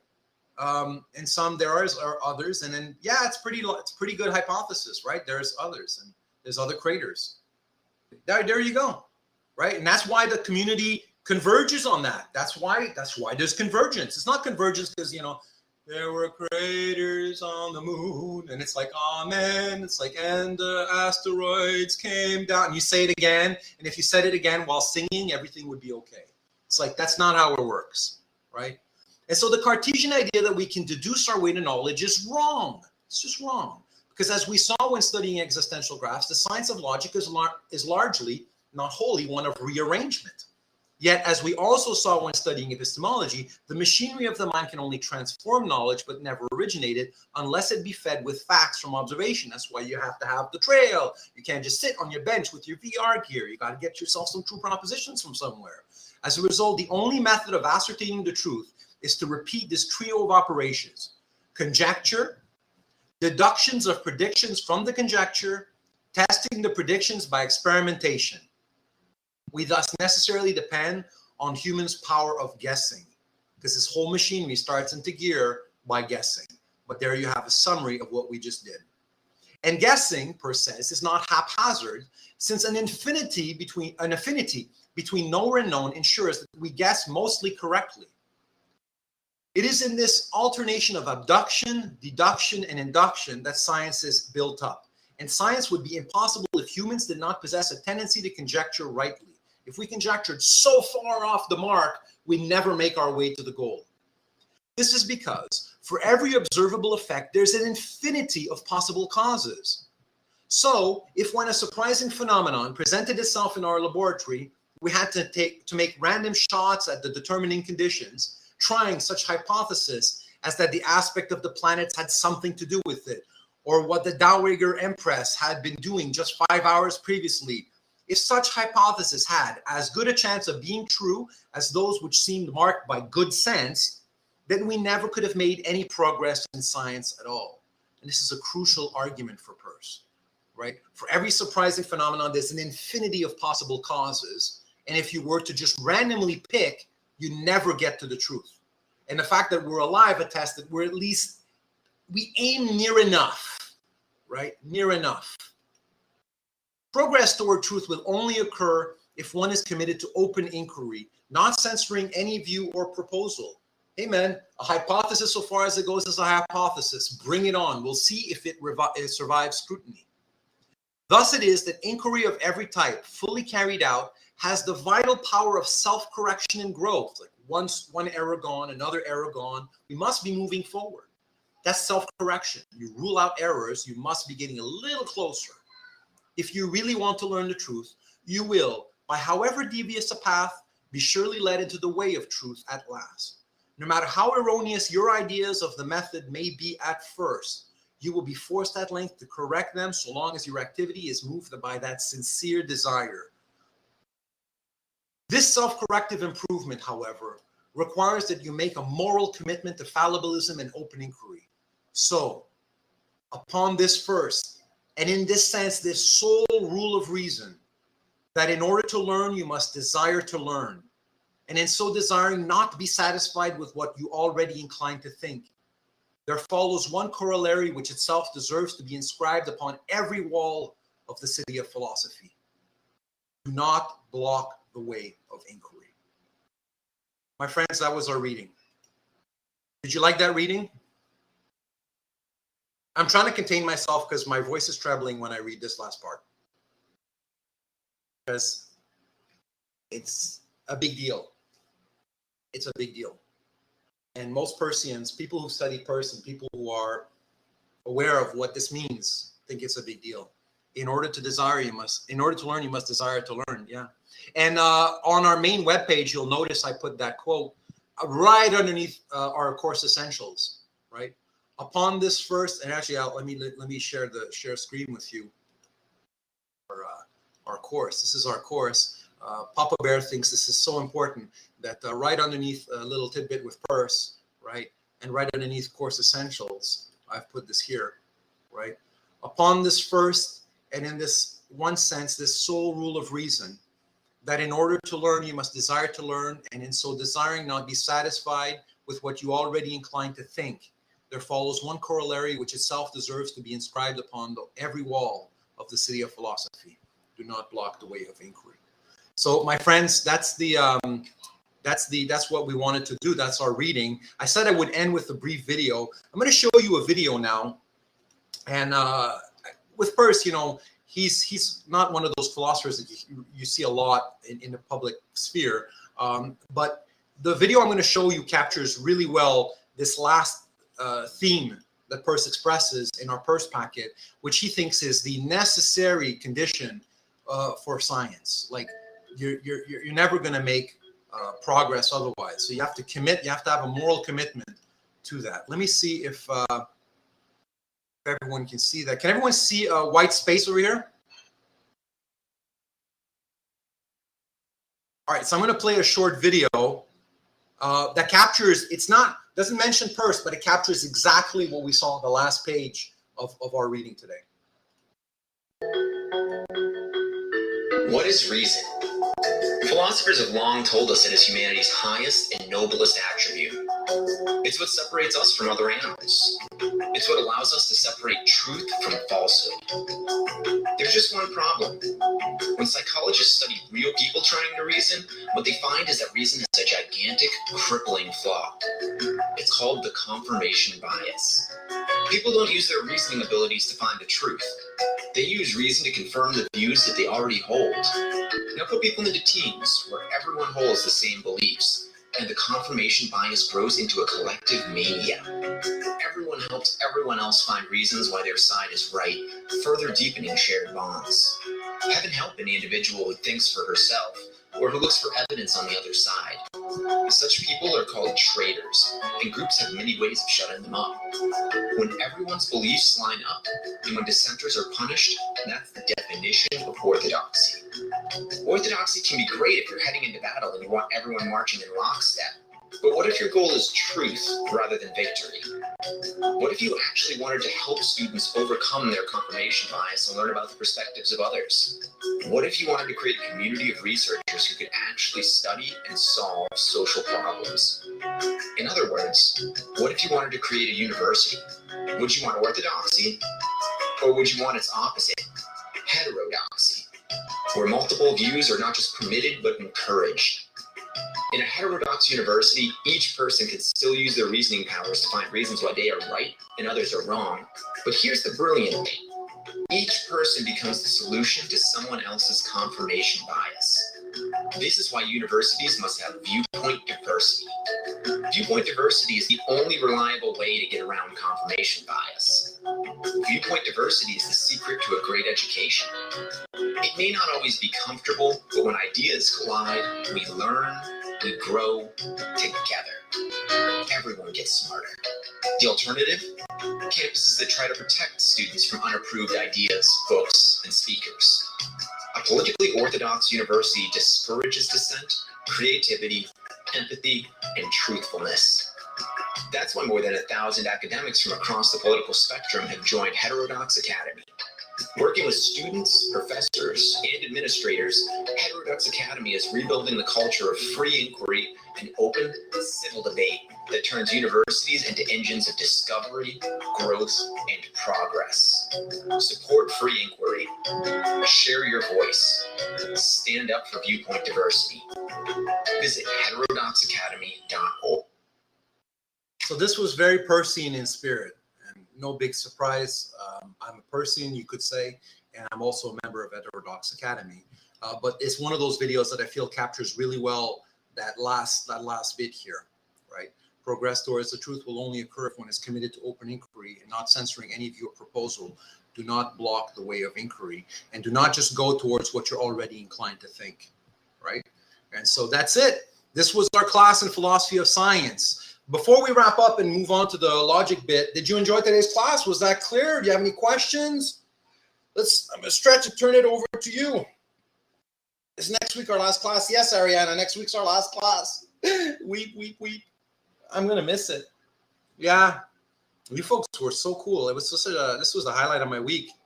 That did fly by. Yeah. All right. So what we can do now is we're good in time. So I was hoping that we have a little bit of time, and we do have some time. So what we're going to do now, just a sense of what we're supposed to be doing. You have to do your last quiz today, and you have to write your last entry. So we're at the ends, right? So it's the last quiz, last entry. Next week, we're going to look at metaphysics and cosmology. Let me just give you a quick heads up. Peirce is the first person to revise the cosmology, the story of the universe, in a way that is concordant with the findings of Darwin, and is going to tie in with all of the story that he said about this affinity between knower and known that we find exhibited in our guessing at least close enough to the truth to get inquiry feasible. And that's what we're going to be doing next week.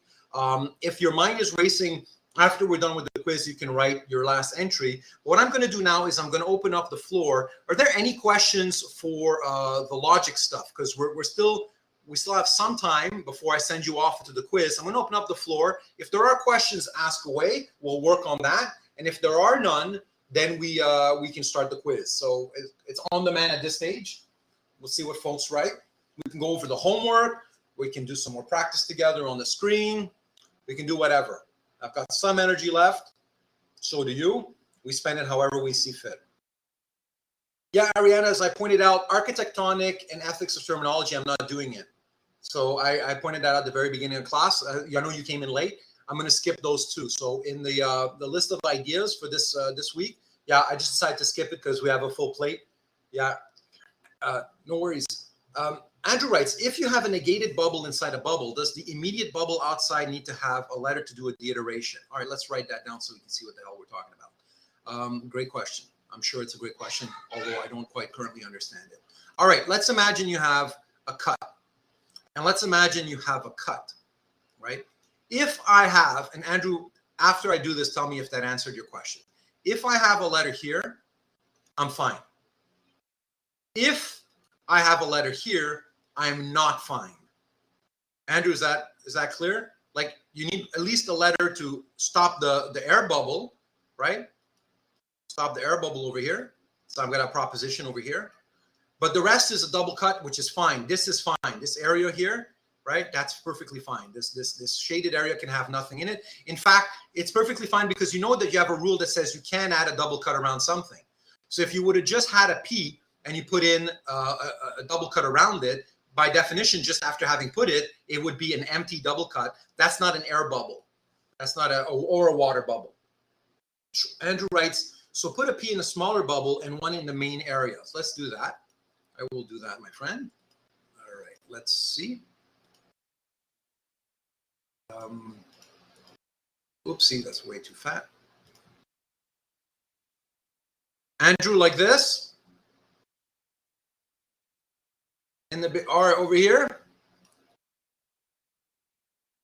Yeah, the sheet of the whole thing's a sheet of assertion, but level 0, yeah, the sheet of assertion, the main sheet of assertion. Yeah, and you want me to take out the middle one. Cool, I'll do that. Let's do that. Let's do that. Andrew, this is what you want to see? Cool. Can we reiterate this? You could if there was something else to prevent the bubble from collapsing. So if there was this, you could deiterate the inner P because you wouldn't have an air bubble. You could deiterate the inner P. Now, if you don't, however, have something else, you cannot deiterate this P. Cannot. I repeat, you cannot deiterate this P. It would leave you with an air bubble. Andrew, is that clear? You need something in here. You need something in here, which you can generate, by the way.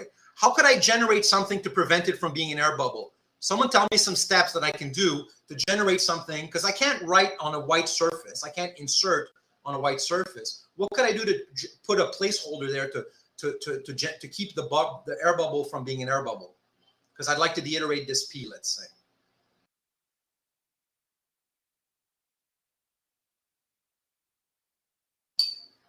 Insert another P. So where would I insert it, Kai? On level 1, is that in the shaded space, right? If I did that, would that work? I mean, I could insert a P here. So let's just pause.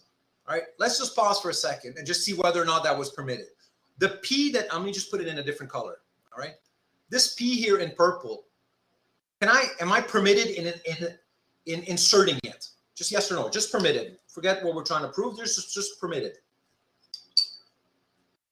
Yeah, I'm permitted. I'm totally permitted. Insertion happens on a gray space, shade space, do whatever the hell I want. Can I do this? Is that permitted? Of course I can. Sideways iteration or iteration from this. It's actually permitted. I'm totally permitted. I can totally do this. But it wouldn't solve our problem if you want to remove this, right? You'd still have a problem with the air bubble. So how can I get a placeholder? Let's say I want to get rid of this and I want another letter, not P, another letter than P, A, B, C, D, E, something else. How could I put a placeholder there, keep my C kind of thing? What could I do?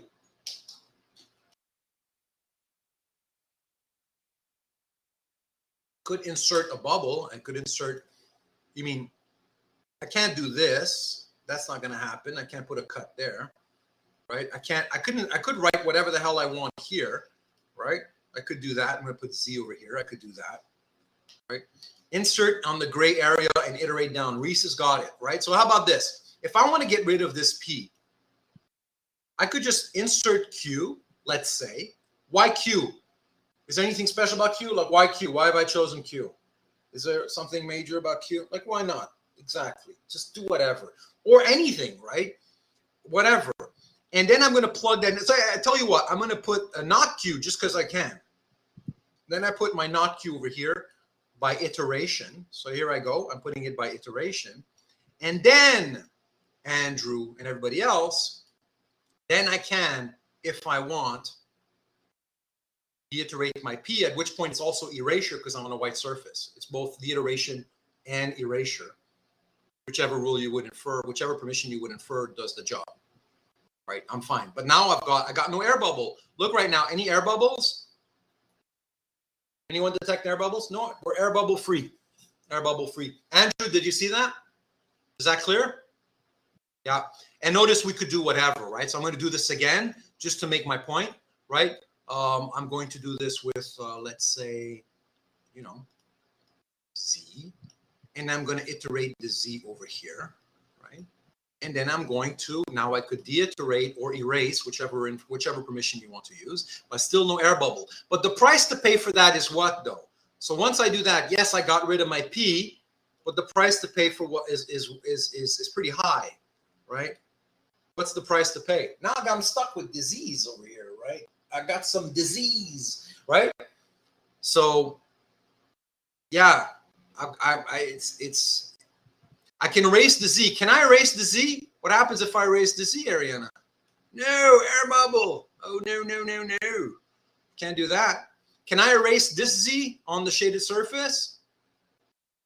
Yo, I'm stuck with two Z's. I got disease. I'm stuck. I can't deiterate the Z. Cannot. Shit, indeed. You call it whatever you will, deiteration or erasure, same crap. Yeah, no problem. No problem. That's how, you know. So you got a problem. You got a problem, right? Which is why these things are trickier. There's constraints on what you can do. You can't just like, hey, I know how to get any conclusion I want. Just write it. It's like, yeah, you have to earn it. It's hard using only the materials afforded by the premises. That's what's so bloody hard.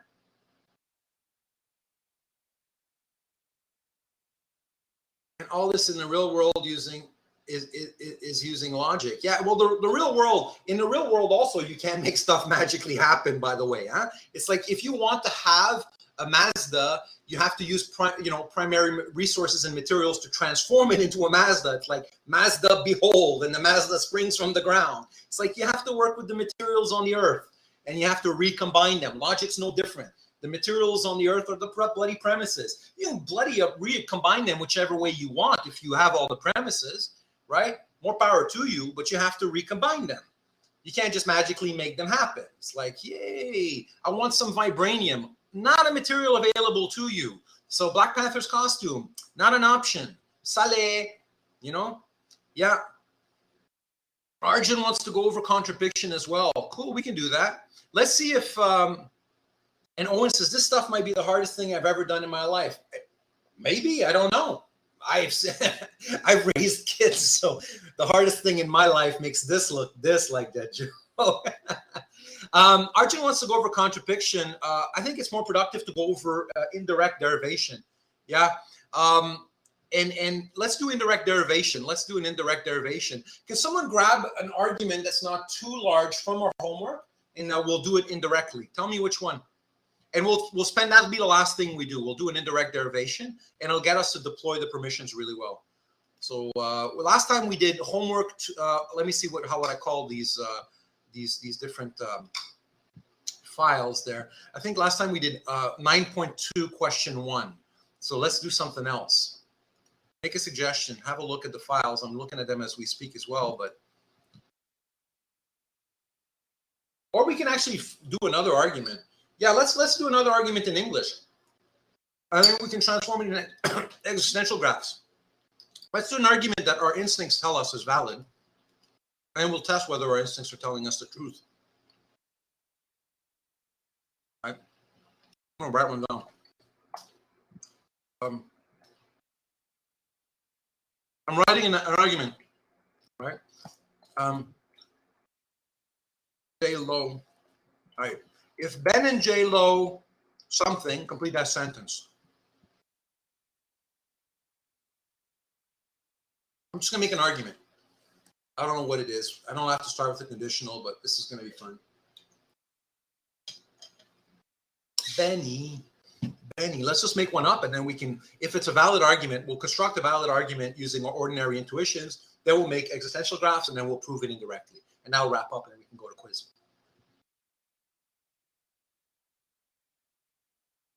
Ariana's typing, so Ariana will complete this sentence for us.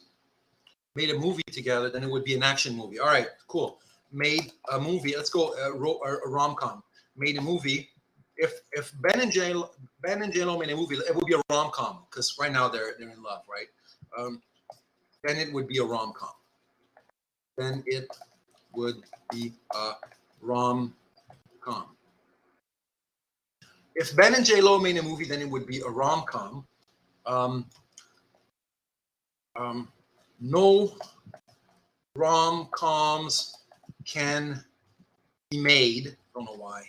A new decree, right? A new decree. No rom-coms can be made.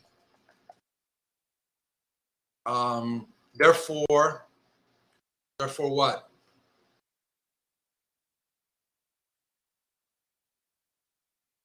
This is a modus tollens. Those of you who've done some logic. Therefore, Ben and J Lo aren't going to make a movie. Ben and J Lo are not making a movie. Making a movie, right? So if Ben and J Lo made a movie, then it would be a rom-com. No rom-coms can be made. I don't know why. Therefore, Ben and J-Lo are not making a movie. Sorry, Owen. Right? Okay, cool. Let's call each one of these propositions something. We're gonna have some fun. So far, everyone's following along. You having fun? I want to hear back from everyone. This is useful. We're gonna have some fun. Cool. All right. Ben and J-Lo are making a movie. Let's call that M. Let's call that M. The movie would be a rom-com. Period. Let's call that R. No rom-coms can be made, so making a rom-com, and once again, that's R, so that should be a nicer looking R over here. Now it looks like the Robin logo, right?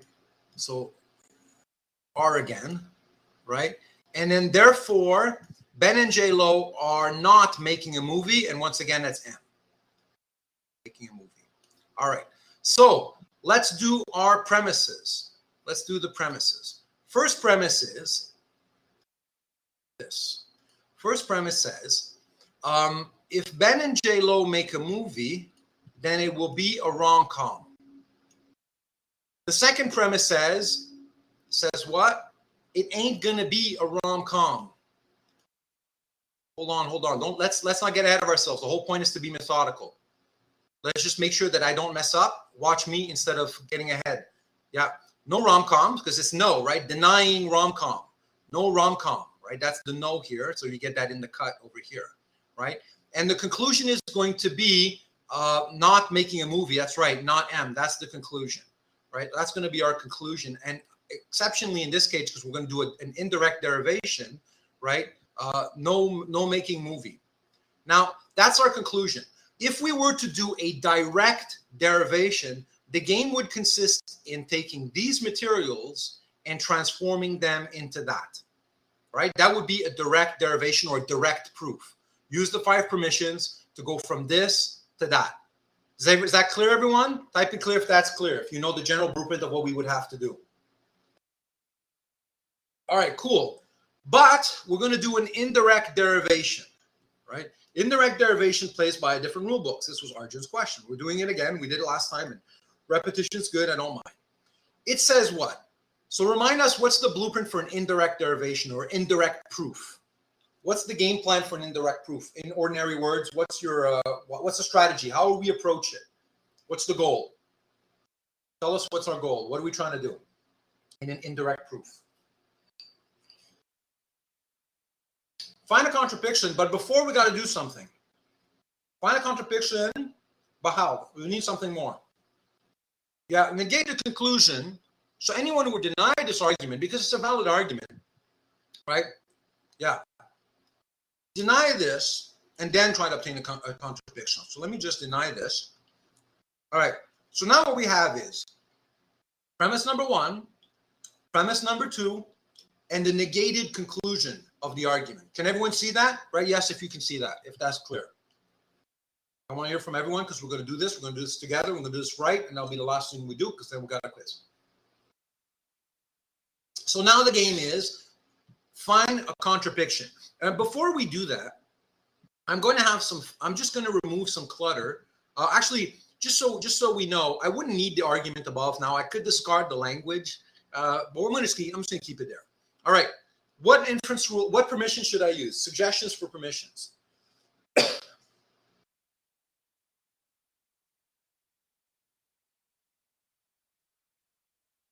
Can I iterate premise 1 into premise 2 into premise 1? I could, Ariana, I could do that. Ariana, imagine I did that. What would that give me? So let's have some fun with Ariana's suggestion, and I'll go to Andrew's. Ariana, imagine I did this. Imagine, and this is going to be, whenever I use a meta language here, or meta, like if I did this, Ariana, right? Do you agree that'd be no different than my doing a sideways iteration here? I could do that though, right? Community, is this permitted? Because we really want to focus on the permissions because that's what we're going to work on for the quiz. Totally permitted. Ariana, we would do that. Now, here's the question. Ariana, would that move us closer to the bullseye?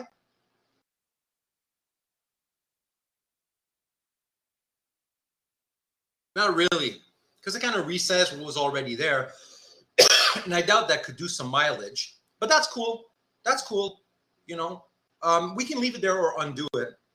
I'm just going to undo it, because I don't think that's probably going to be helpful. Andrew had a suggestion, double cut. Where's the double cut applicable? So double cut needs to, we need to be told where to apply it. Where could double cut apply? On the M, I can add a double cut. There's two M's. Which one, on the left or the right? Andrew? On the right. Cool. And notice, by the way, I'm just going to keep this in turquoise because I'm going to remove it. I could do this. Permitted or not permitted?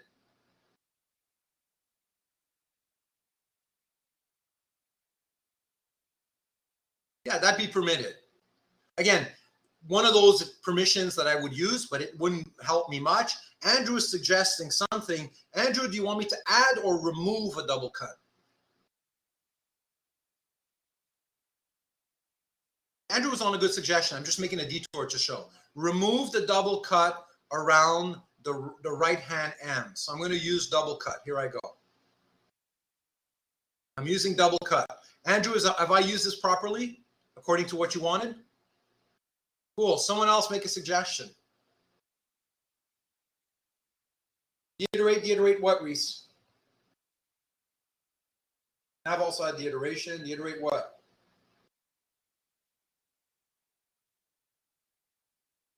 The not R inside the circle. All right, so let's say I deiterate all of this, right? In virtue of having the master copy on the outside. My friends, permitted or not permitted?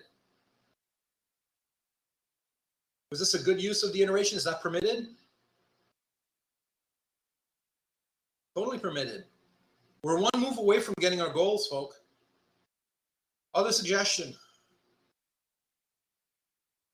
Erasure of the outside not R, and importantly not R, Ariana, right? Because you don't want to just, you can't have a water bubble. Yeah, no worries. What am I left with?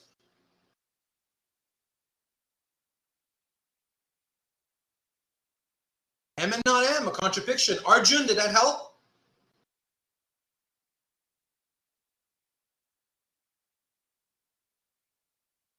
Because Arjun was asking this. Cool.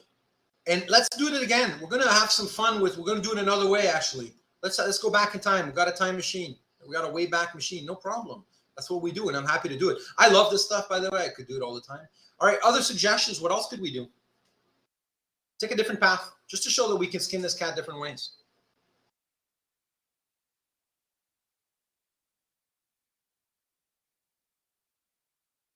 Can you do the double cut over here, Ariana? Can you remove all of this as a double cut, Ariana? Can I do this? Can I do all this? Is this a good use of double cut? Community.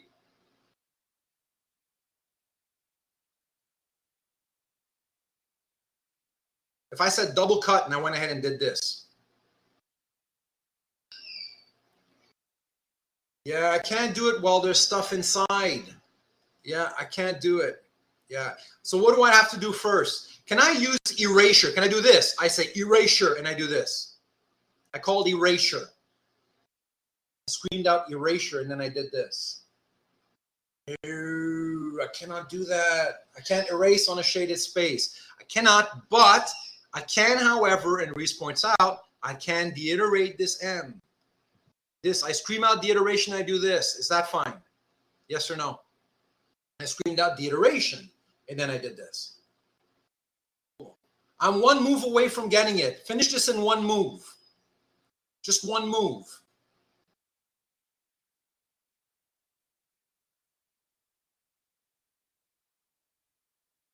Erase the M. What am I looking at? That's a contradiction. Not P and not P. Folks are looking at a contradiction. Right there, that's a contradiction. Can everyone see the contradiction? Tap yeah if you can see it. No if you can't.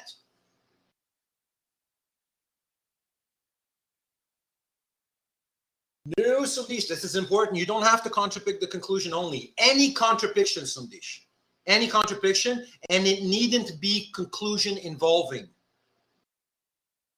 Yeah. You will somewhere, if you deny this argument, get yourself in the bind.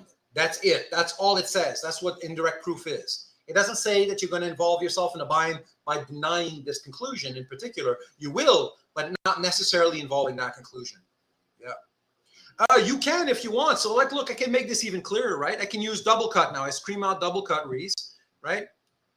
And I can do this. There's a sense in which the contradiction is even clearer like this, right? But yeah, Owen asks, that makes the game better because you can work to the easiest conclusion, not a set one. That's exactly right, Owen.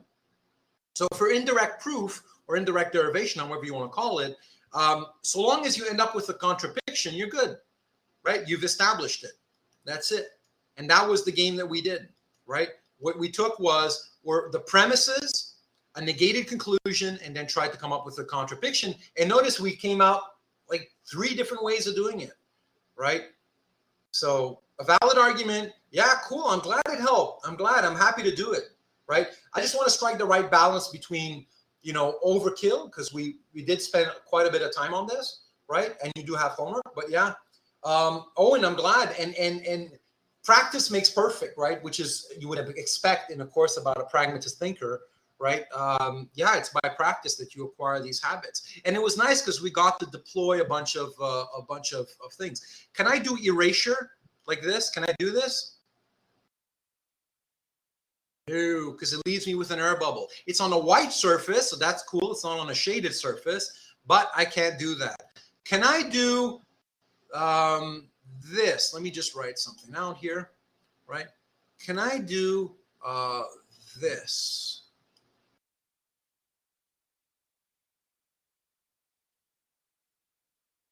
Yes or no?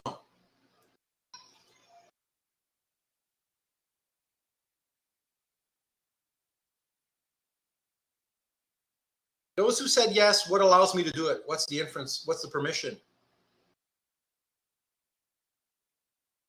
Insertion, Ariana, insertion. You can write whatever the hell you want on the shaded space, whatever the hell you want. Ah, ha, ha, ha. Cool. That's what we do. That's how we roll. And I'm not done learning. So neither of you, I hope, you know, I do know when I'll stop learning. Here's a pop quiz. When will Mark stop learning? Yeah, when I die. To be alive is to learn. To be alive is to be caught in semiosis. To be alive is to be caught in this flow of the signs as they act and they unfold. And for us, Papa Bear ain't immortal.